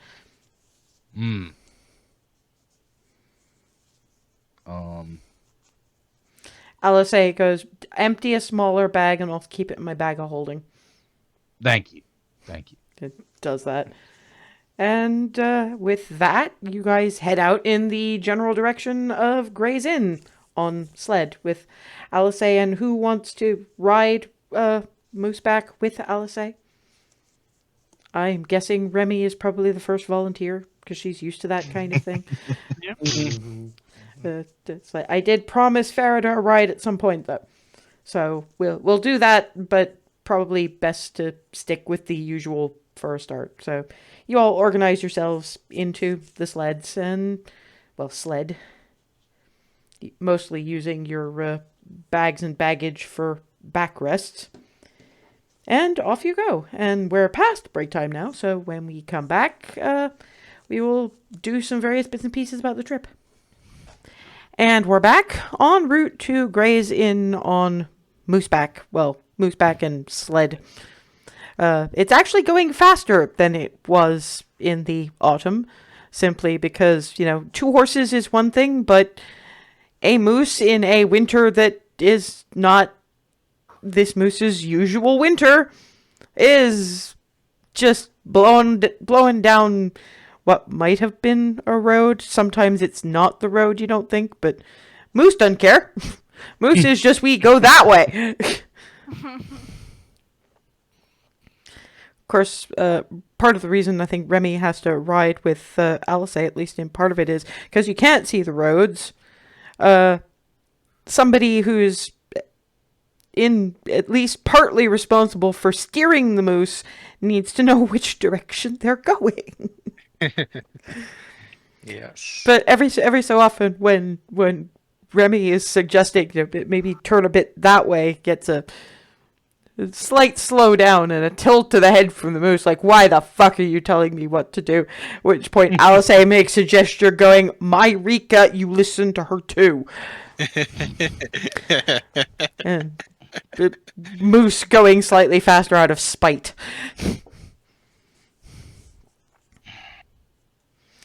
So yeah, you're well past the Goldendale outskirts and into Gray's Inn sooner than you were around about the first leg of your journey. So this is probably going to take less than the 9-10 days it did the first time. Although you do notice after about the second day, because obviously you're stopping for rest periods, and you have your magic tent, so that's something. But you do notice around about the third full day of travel that the snow you're not so much plowing through the snow as you're going over snow that's turned to ice. Because you all have your furs, you're not noticing the cold as much, but you can certainly see the results. For Hazel in particular, probably also Clarity, Ava, Darvin, because you know the Goldendale weather around about this latitude, I guess. This is winter doesn't get like this. This is Aeonbach weather. But, of course, you've got Barnabas, Rylan, Farida, and Remy, and Alice just being like, is this what winter's normally like here in their heads? Remy's looking around a little bit worriedly. Yeah, Ava too. Well, Remy and Alice can't really see you guys because you guys are on your sled. I'm assuming we're seeing the Yeah, Remy is seeing that, but to be fair, she doesn't know if that's normal for here. And Alice is kind of getting the general tension of Remy and being like, I don't know. When we stop for lunch, we'll ask if this is normal. Mm-hmm. I doubt it, but we can ask. Look, we've had the whole worry about the white dragon's effects. But again, gotta ask how bad it is. And meanwhile, is anybody conversing on the sled? Because you've got Rylan, Barnabas, and Farida, who is this is closer to home weather from what you recall. So it's kind of nice, but they're looking worried. Yeah, I'm gonna go on record and ask. This isn't normal, right? Like, not even Not remotely. really. Winters are not like this. I'm guessing we're getting closer to the dragon. Oh yeah. I mean, I knew it would be bad. But Sized over on this level does not happen. this is. On the one hand, I'm not surprised, but on the other hand, when I'm actually seeing it, it's still a little. Oh, jeez. This is not normal. I knew it wasn't going to be normal, but to actually see the not normal is sort of. Oh, Dang. Yeah. This does bring a thought up though. Rylan, how familiar, if at all, are you with how dragons work? I'm gonna say that you guys did have some conversations in which you know the various Breath attack. yeah. Lairs, and they can manipulate their lair directly. Yeah, but to be fair, you guys don't know 100% what a white dragon can do. You just know to be prepared because some shit's gonna happen. But yeah, stories would have gone out about even you just fighting the green, because Right. that particularly the green, because that a couple of those bits and pieces were not fun. The thorn wall, as a for instance. I'm sorry, but I did love that fight for that. No, that was cool. That was cool. It was cool, but not while you were trying to fight it. Yeah, exactly. It was cool. Frustrating. It was cool. Sometimes it'd be like frustrating. that. Yeah. There's definitely more to fighting a green dragon than what Ben said that I could have done, because he didn't even really need to be intelligent. He just had to breathe poison at us and would have killed us all. First of all, the rules say you can't do that unless you roll particularly well on recharging it. And second, the dude, green dragon, they're big into control and things, so of course they're going to be the masters of crowd control. Anyway, yes, so you stop for lunch. Just a quick kind of, not putting up the tent, but just slapping some things together. And, have we had the conversation about whether or not this is normal? It's not. It's not kind of. However, there's one more thing we might want to consider.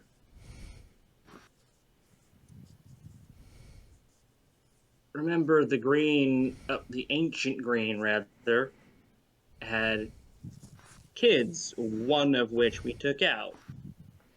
So did the blue. Which we killed all of. And you encountered a not grown adult red that was just supersized. We also have a half dragon. You talking about What them? other dragon spawn could we be dealing with? You're saying they've all been breeding. Possibly. Probably, given the quantity of them. So many freaking handbags with Certainly a wings. thought to keep in mind. Well, I guess it would explain why or how it... I mean, that's a thing, though. I mean, there'd have to be something, unless the children were younger. They'd have to be... Maybe that's why the territory's spreading as much as it is. It's possible.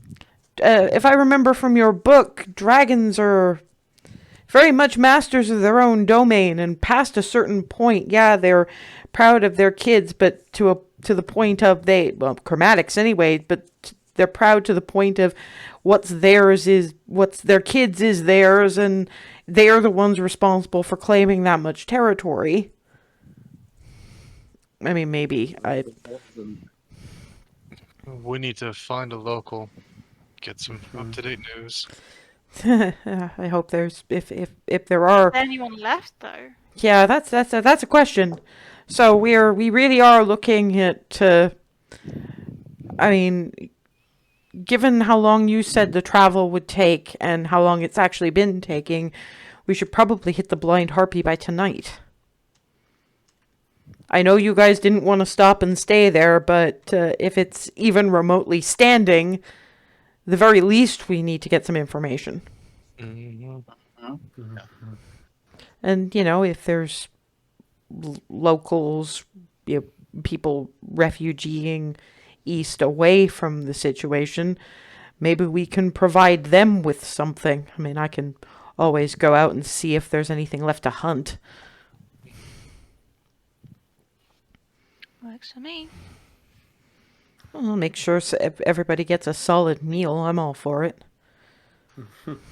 That'll help to make friends. Very much so. And friends is one thing. Friends is nice, but honestly, I guess it's having been in the north. We know how hard it is, and we don't let anybody starve.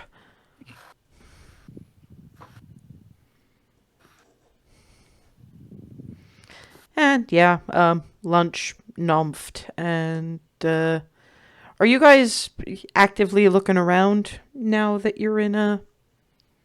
Yes. It would probably keep an eye out on things, yeah. Well, After realizing just how not normal things are, yeah. yep. If y'all could make me a perception check, please. 15. 13. 8. Oh, you're not used to having the lower perception rolls. That's adorable. 16 for me. Yeah, it's getting a little bit hard to see at this point. Not so much because it is snowing, because it's not. It's more, that really fine, gritty ice snow that tends to blow up and kind of, yeah, that. It's kind of making visibility bad for an awful lot of you. In fact, pretty much all of you, with the exception of Alice, because she's used to this shit, and Ava only just. Probably just an eye shading, and yeah, happens to catch a glimpse of. What she's mostly getting is there's color there. You don't tend to see color at the best of times, and Alice is sort of pulled Legolas to a halt. You see that too? I think that's a tent. A few tents, actually.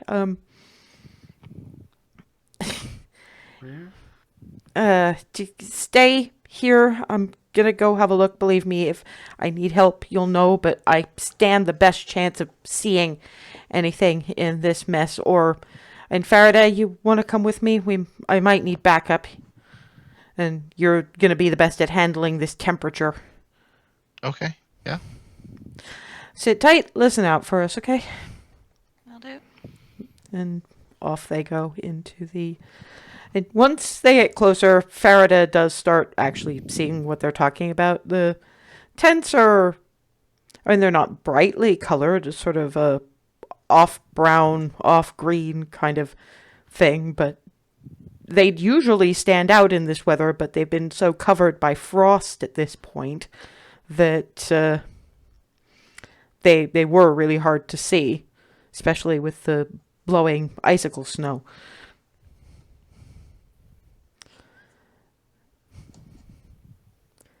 Faraday, how are you on quiet? Well, let's. Not good. Well, we'll fight. We'll try anyway. Give me stealth, please. 15, not bad for no modifier. But between the two of you, you managed to. And to be fair, this is the kind of terrain that Faraday could probably walk more quietly in than the rest of these, because everybody else would have had a disadvantage on most movements and attempts at stealth because slip. You quietly get closer to the tents. Nothing seems to be moving. And this is something you're probably going to like. Alice goes, search the tents. Let's see if there's any sign of what's going on, because you'd think that there'd be people if there were still tents. Investigation check.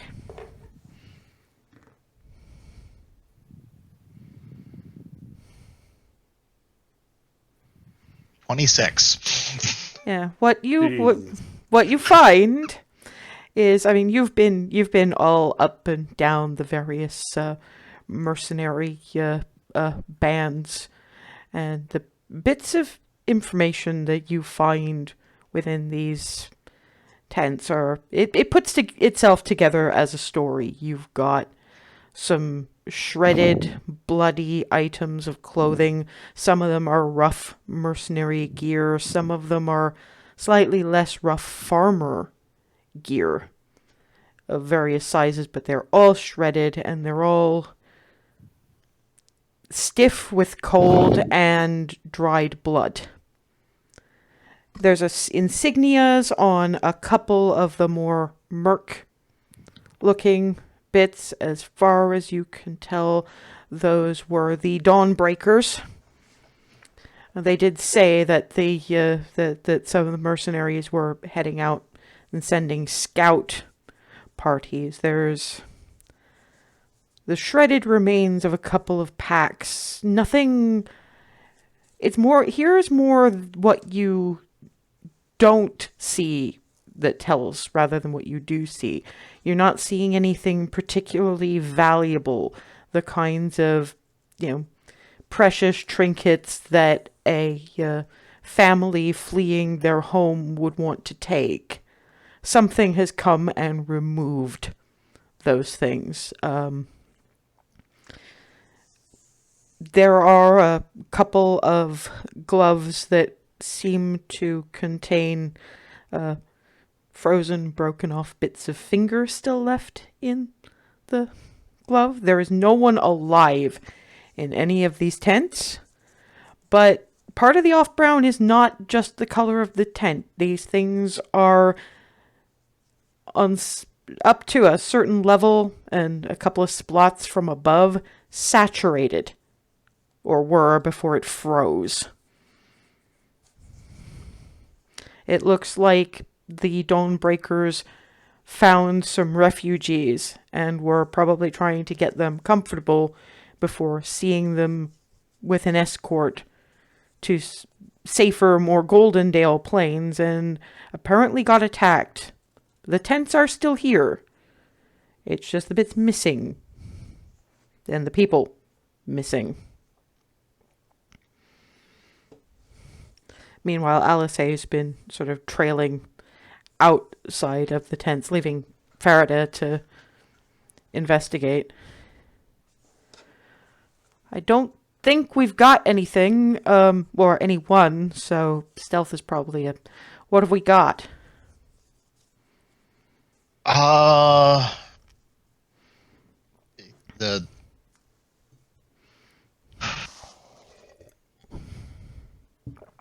basically looks like something came through here. This group was probably Dawnbreakers escorting like refugees out of this horrible mess. And there doesn't look to be any sign of anyone surviving, and anything that could be considered precious doesn't seem to be here. So, well, that explains the one thing I found. Blood trail. Come on. It's kind of an orchard off to one side. As you move a little bit further in, you see that this is probably not one that the Cupcake Coterie saw when they first came by, but off in the distance there does seem to be the remains of a farmhouse. But orchard, it doesn't require a perception or investigation roll for this. What you have is frozen, shattered bits that, looking at various of the shattered bits, you can tell was probably, well, frozen and then smashed human.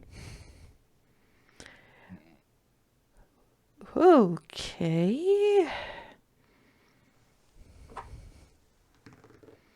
I'm tempting fate here, but give me another perception check.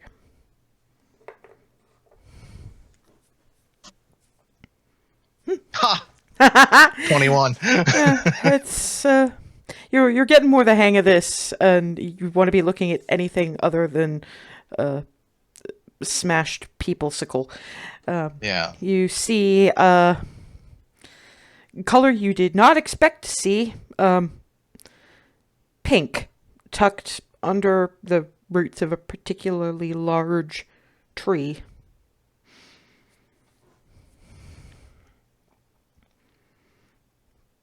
Alice sort of looks at Varydel, follows the line of her looking. Just keep watch. Comes in and reaches in, because she's smaller morphologically, so she can actually reach in there. And it's pretty clear to see what the human woman was trying to hide. Of course, neither of us actually know this individual, but 2-year-old, approximately.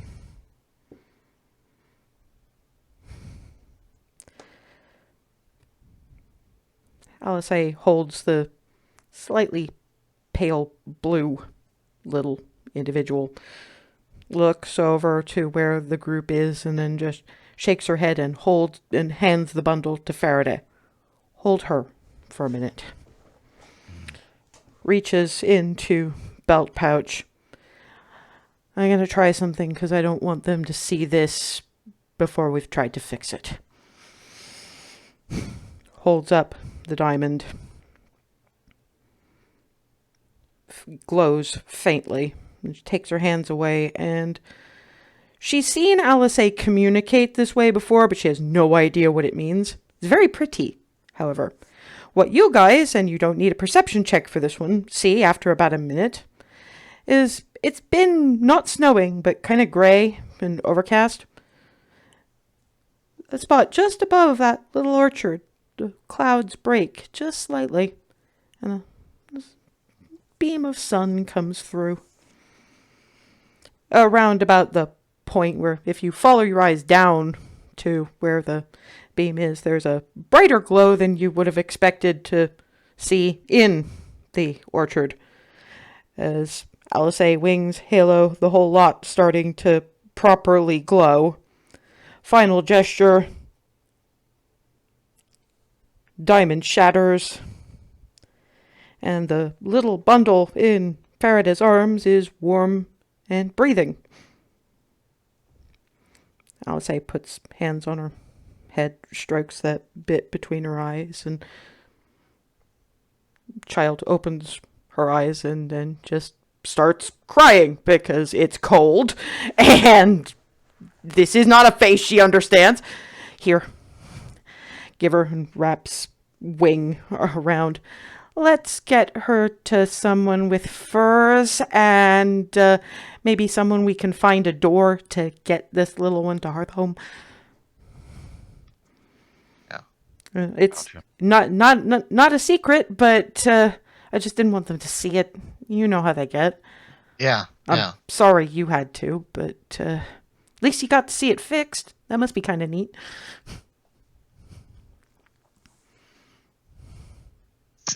Well, yeah. Don't worry. It's not understating it or offending the gods or anything. It's just me calling on my dad. Pads off. So these two come back. The light fades. The gap in the clouds kind of closes back up, and you get Alice and Varydel walking back. Alice with one of her wings sort of tucked more in front of her than she normally has it. Hazel, we're gonna have to find you a door, and you'd probably be the best person to help with this.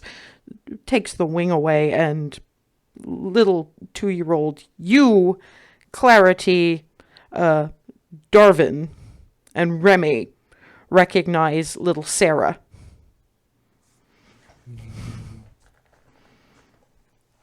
It's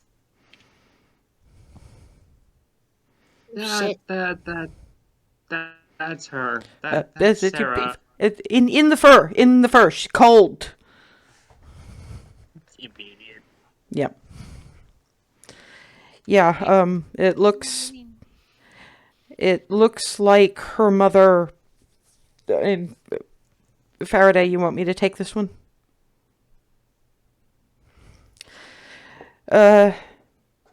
Remy, Barnabas, you've heard about the group, the Dawnbreakers?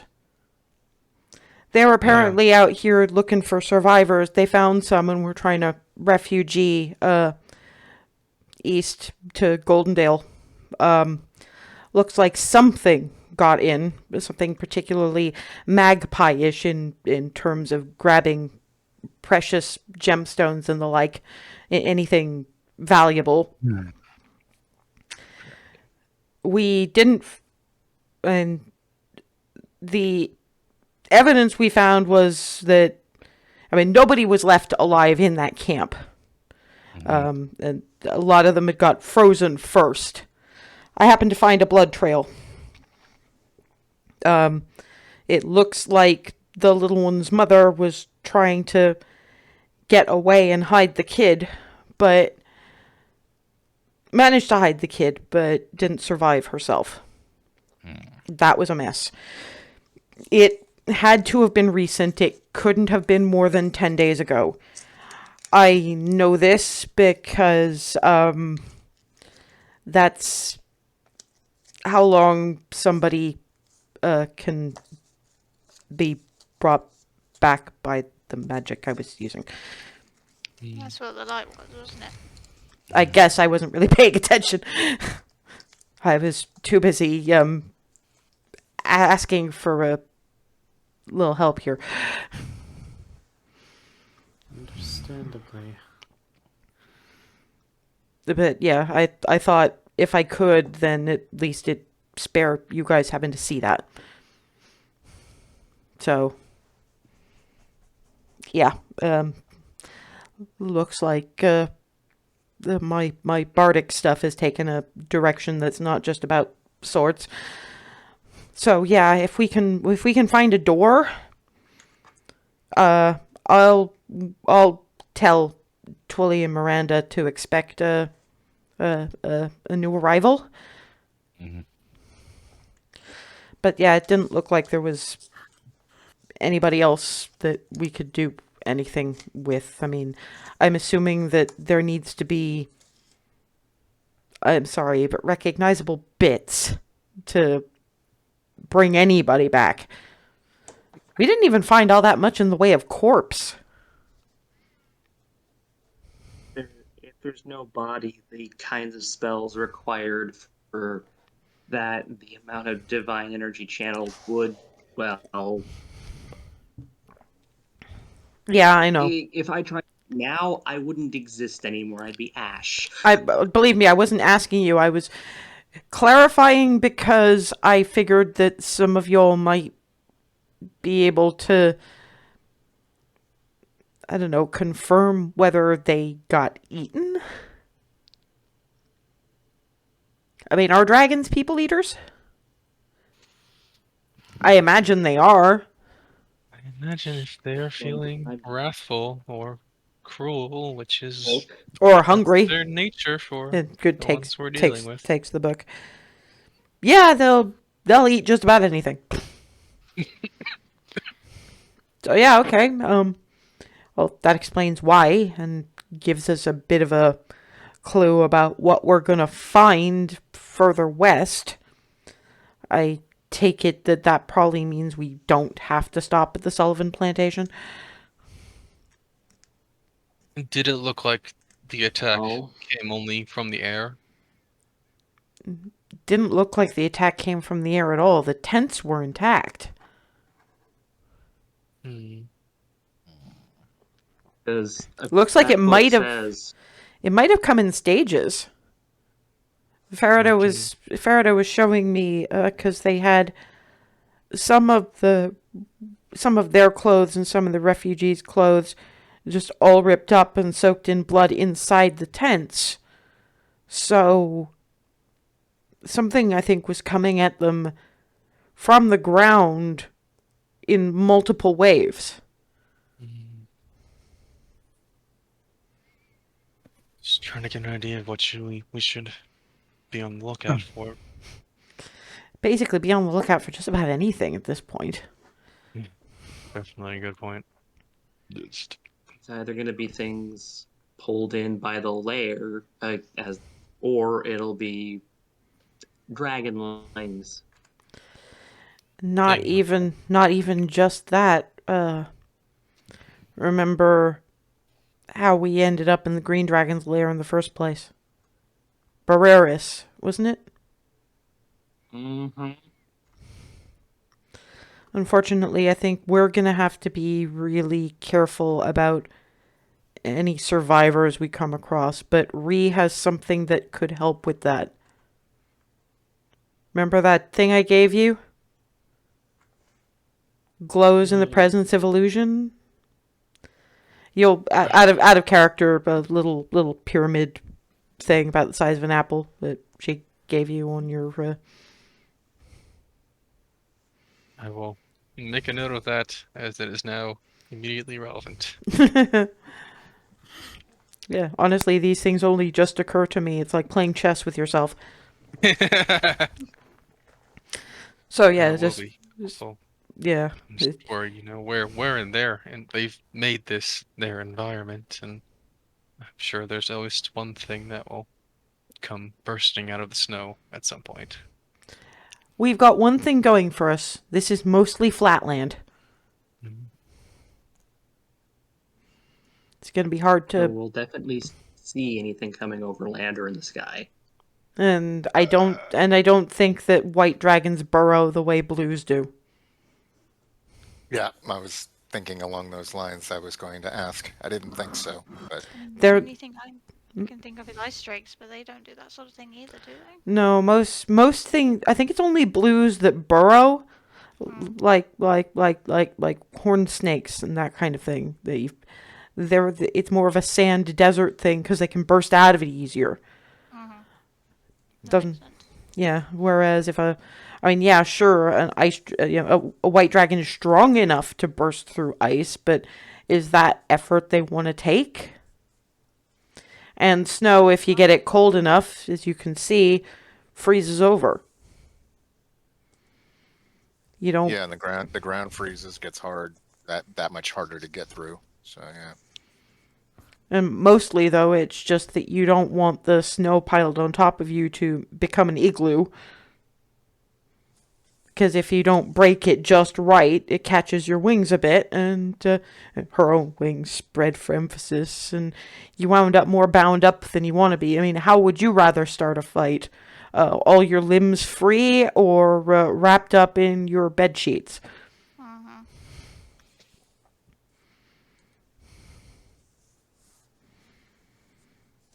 And I don't think there's anything else to see at the campsite, but any of you want to give it a once over anyway? Probably worth looking for any I'll take a look. that don't break yourself behind. I'll go too. Yeah, I mean, there's no tracks or anything. This, like I say, this was days ago, and it's snowed Stay and back froze here. over. Yeah. Yeah, yes, Again. you've currently got Sarah just kind of pulling on bits of her hair, like ooh. She's Just got letting it she's got bigger at this point. Yeah, obviously, because she was a little over a year old when you guys first saw her, and now she's getting to talkie age. So yeah, those who are going, we get to the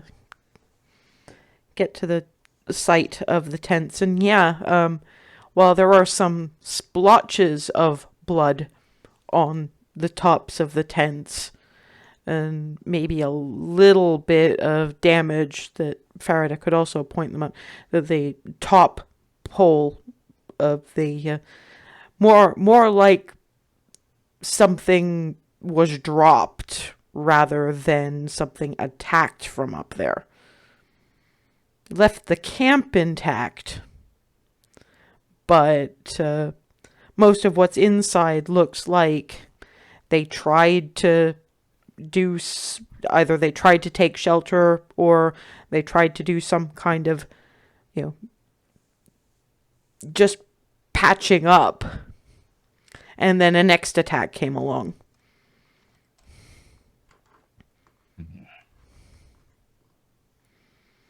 But yeah, I mean, you're not, the weapons that you're finding, Remy and Barnabas, is probably the things you're going to be looking for.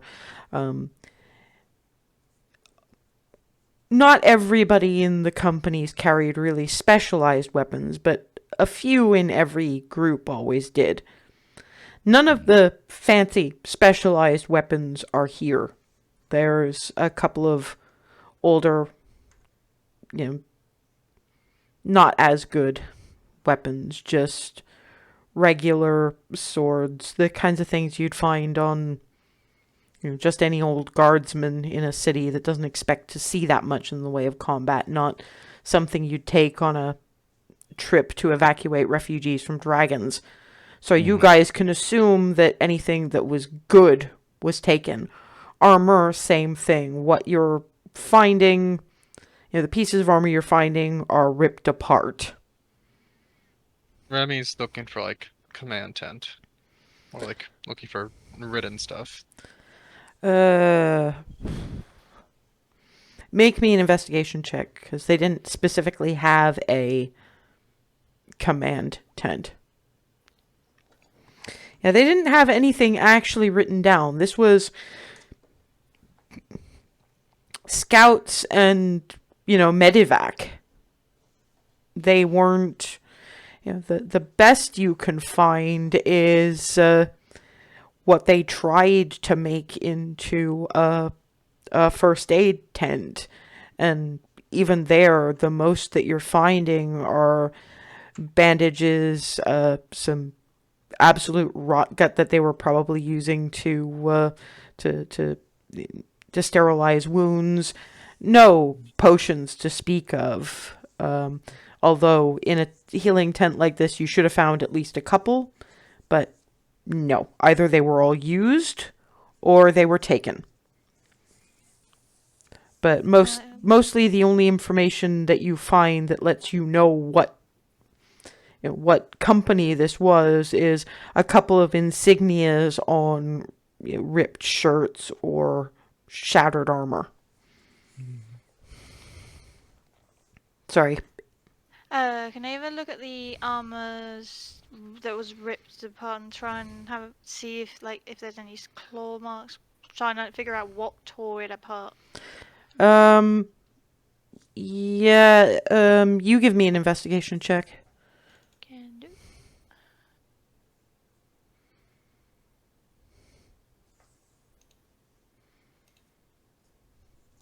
12.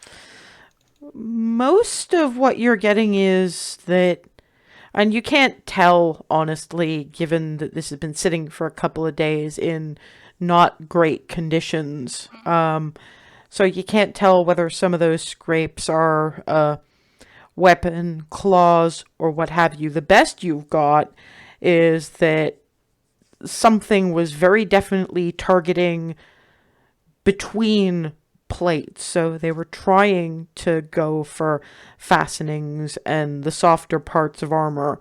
Whether it was claws or weapons, something was going at it strategically in terms of anybody who had actual armor on. But again, it's hard to tell when you don't have bodies to go with it.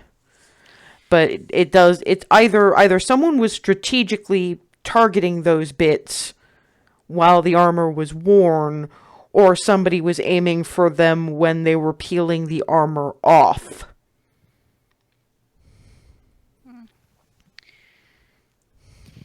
Whatever they did this, they were smart.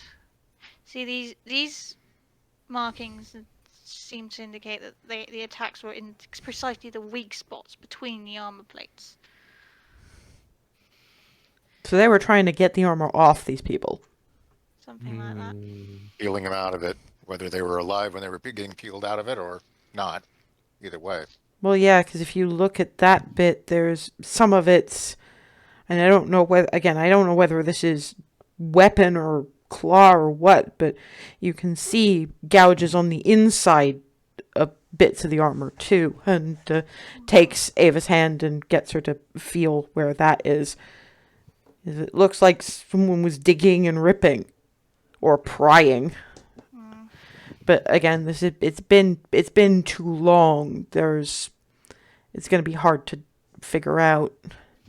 Plus, I'm not 100% sure. But I mean, knowing that they go after weak spots in armor is a good thing to know, but all of the stuff that's left here is normal armor. I don't think Ree's armor or Darvin or Hazel's chest plates Barnabas is in chainmail. That's not easy to... Get through. It's not... For him, it's not like prying an oyster out of its shell. And again, Ree, Darvin, Hazel, their armor is magical. It's going to be a little harder. This stuff isn't. Although one thing I notice, none of the bits and pieces that are still here are magical. Ree, Barnabas, did at least a couple of your squads generally have at least some enchanted armor? Yeah, people who are veterans and they could afford it. And they'd send at least a couple of veterans to go into known. Mm-hmm. Yeah, It's that'd be- looking like anything of value here is stripped out.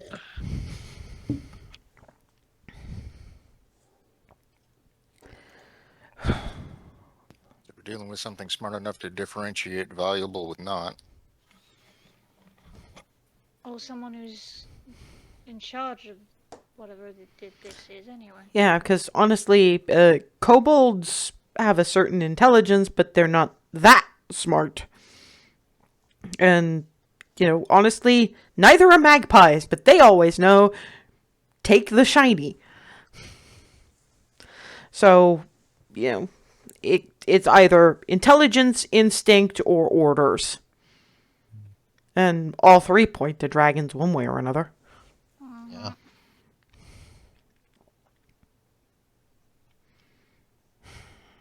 Well, if Ree, Barnabas, you guys are the closest to family we've got for these guys. Do you mind if I do a quick fare thee well to these guys? Not at all. Of course. Hazel might want to do her own thing, but this is more for cracks knuckles. This is more for the warrior. And again, it's more a dance than anything else, but Remy and Barnabas can actually understand what it means. What it's effectively saying is a place for you rests with the heroes on the celestial plane. Palor will see your souls right, and we, in the name of Palor and Tritherion, will see justice done. And a minor addition of, sorry, Oral's not that bad, really. These guys just make her look like an asshole. It looks at them a little bashfully when she finishes that, just going, anytime anybody dies of cold that is not natural, we kind of add that bit. She doesn't really like it when people blame her for people deliberately freezing, because she's just doing what she does. Well, I mean, it's understandable. Makes perfect sense. No one likes to be blamed for something they didn't do. Yeah, but well, at least we can tell Hazel that they got a send-off. And I'm no cleric, but at least I'm in some way connected to the appropriate deity. I guess we're relatively close to the Blind Harpy from here, aren't we? That's gonna have to be our destination, if for no other reason than... We need a door. Yeah, and there's a farmhouse way over there, but I'm not heading in that general direction. If this has happened here, I'm pretty sure I know what we'll find, and I don't want to get too far off what little of the road we can see at this point. Okay. So yeah, they head back to the sled. Currently, Sarah is trying for the longer dangling ends of Hazel's hair bow. Tug, tug, tug. Still just letting her do that. Yeah. Basically going, Just leaning down, making weird, goofy popping noises at her. Well, at least somebody's been having fun. I gave them the people's last rites because you had much more important things to do. Yep. At which point Sarah gives a particularly strong tug, and the hair bow undoes. Looking at it like, wait a minute. And of course, Hazel's hair now is entirely. Well, it's mostly constrained by the hood, but it's falling a bit more to frame her face now.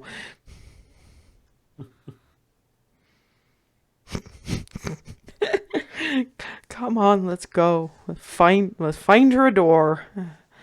I'll tell Twilly and Miranda on the way.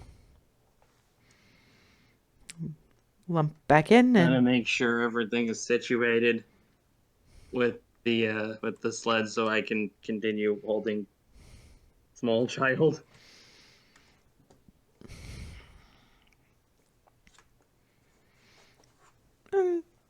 it's a little past sunset when you find the building is dark, but you guys recognize the Blind Harpy anywhere, even if you only stayed there the once. It makes an impression. It's even more ramshackle than it was when you first arrived, but at the very least it's probably too cold for bedbugs.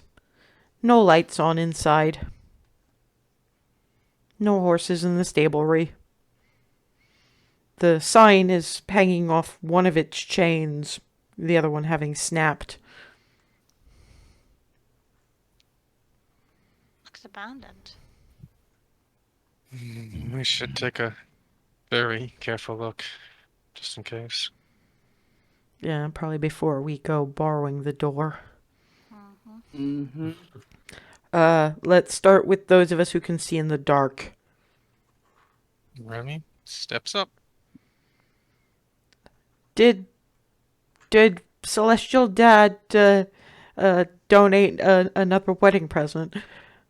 Yeah, something like that. Kind of. I have a feeling. Well, no. By this point, you'll have been in the Okay. dark over a couple of days, so you just haven't said anything. You need to start telling me this shit. Yes, good point. If anything, if I hopefully get forewarning that I grow wings, I will definitely tell you beforehand. But I don't. That was a joke.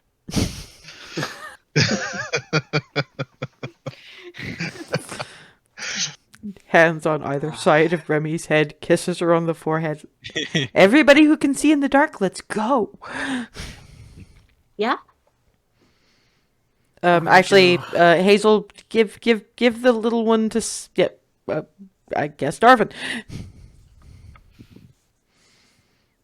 You're wrapped up, and honestly, let her do what she wants. You're getting bewildered look of, eh? I'm gonna reach over to Darvin's nose and go, Boop. And then grab Squonk.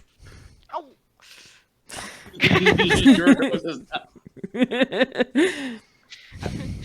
Have I by any chance gotten my bow back by this point? Or does she still have that? You've got the ribbon back. Yes. I haven't had time to deal with this, so it's just around a wrist. Once we've declared this place safe, if we can in fact declare this place safe, let's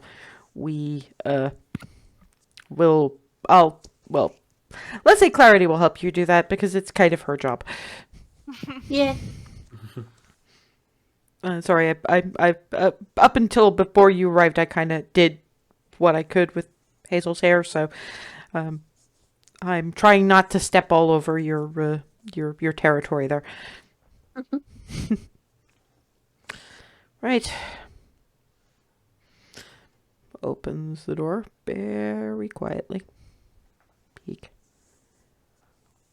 Holy fuck, you guys were not kidding. This place is a sty. Yeah. Walks in. Those of you following, I mean, it's not clean. This place will never be clean, but it's not Marie Celeste things abandoned mid meal either. There are a couple of tables knocked over. It's hard to tell with some of the chairs whether they broke when they toppled over or they were just that way already, because the furniture in this place is absolutely fucking miserable. There's a smell in the air that indicates that some of the beer in the beer barrels froze a bit until it expanded and busted the kegs. So the kind of stronger smell of the piss water than you had the last time, because there's sort of beer slush in spots.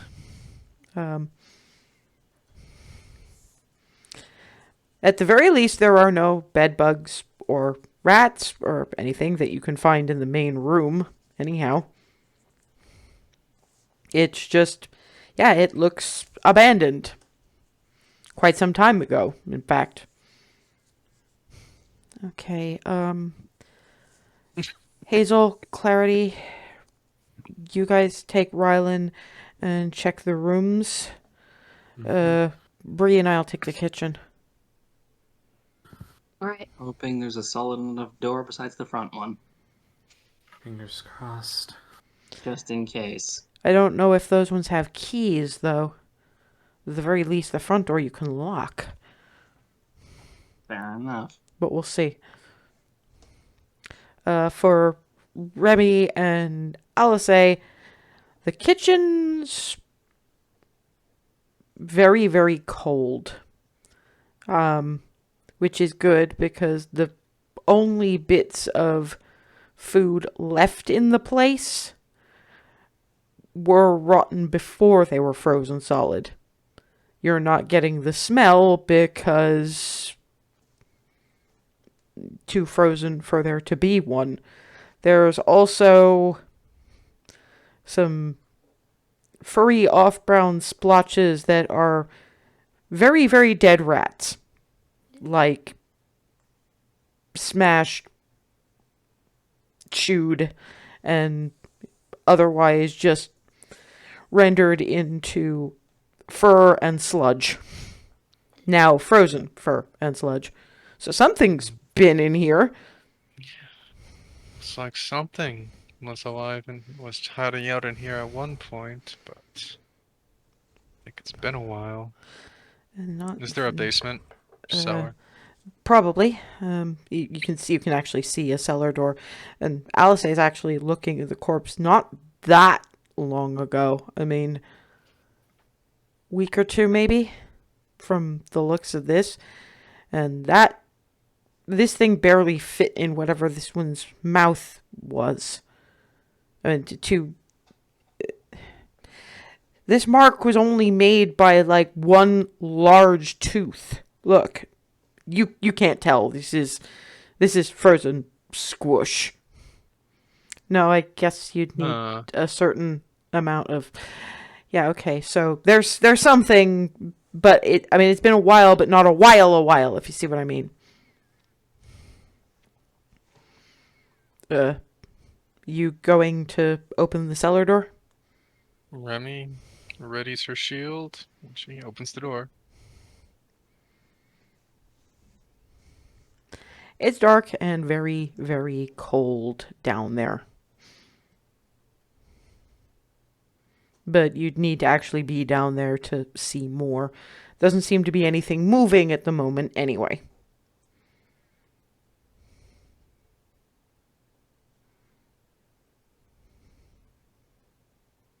You just staying at the doorway? She'll slowly head down, make sure Alice is covering her back. I'll say follows her down. Leave that very briefly, because we're a little past time, in fact. Clarity, Rylan, and Hazel, as you're searching rooms, most of them are empty. The very, very far back room, you do find signs of formerly life.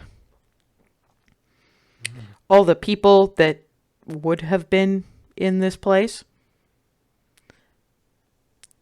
very dead. Not as eviscerated as you would expect. Hazel, taking a look from a medic's point of view, will see about 3 of them had their throats cut. And that's the only wound on them. They are frozen more than you'd think a body could get frozen inside.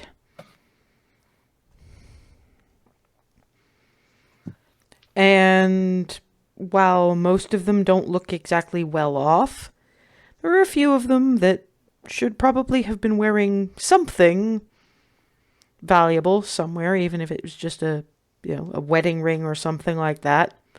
In fact, in a couple of cases, you can see the spots where, a tan line is, where wedding bands would have been gone.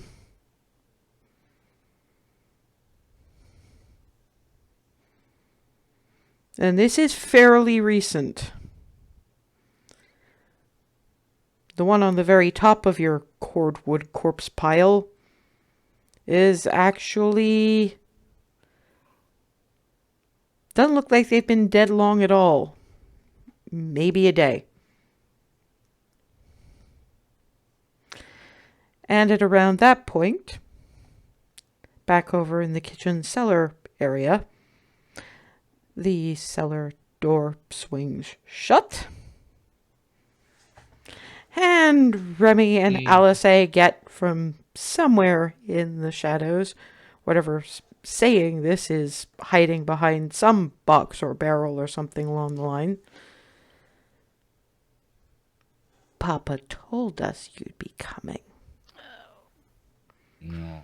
And we'll deal with that when we meet up in 2 weeks' time. I had a feeling it would be. And meanwhile, I'm out here stuck holding the kid. Just, I don't know. Oh well. Well, you've got Varydel, Ava, and Barnabas. This is the people with dark vision were having the thing. So, anyway, yes, we'll see you all in 2 weeks' time when we deal with issues in the Blind Harpy. Son of a bitch, they were in the basement.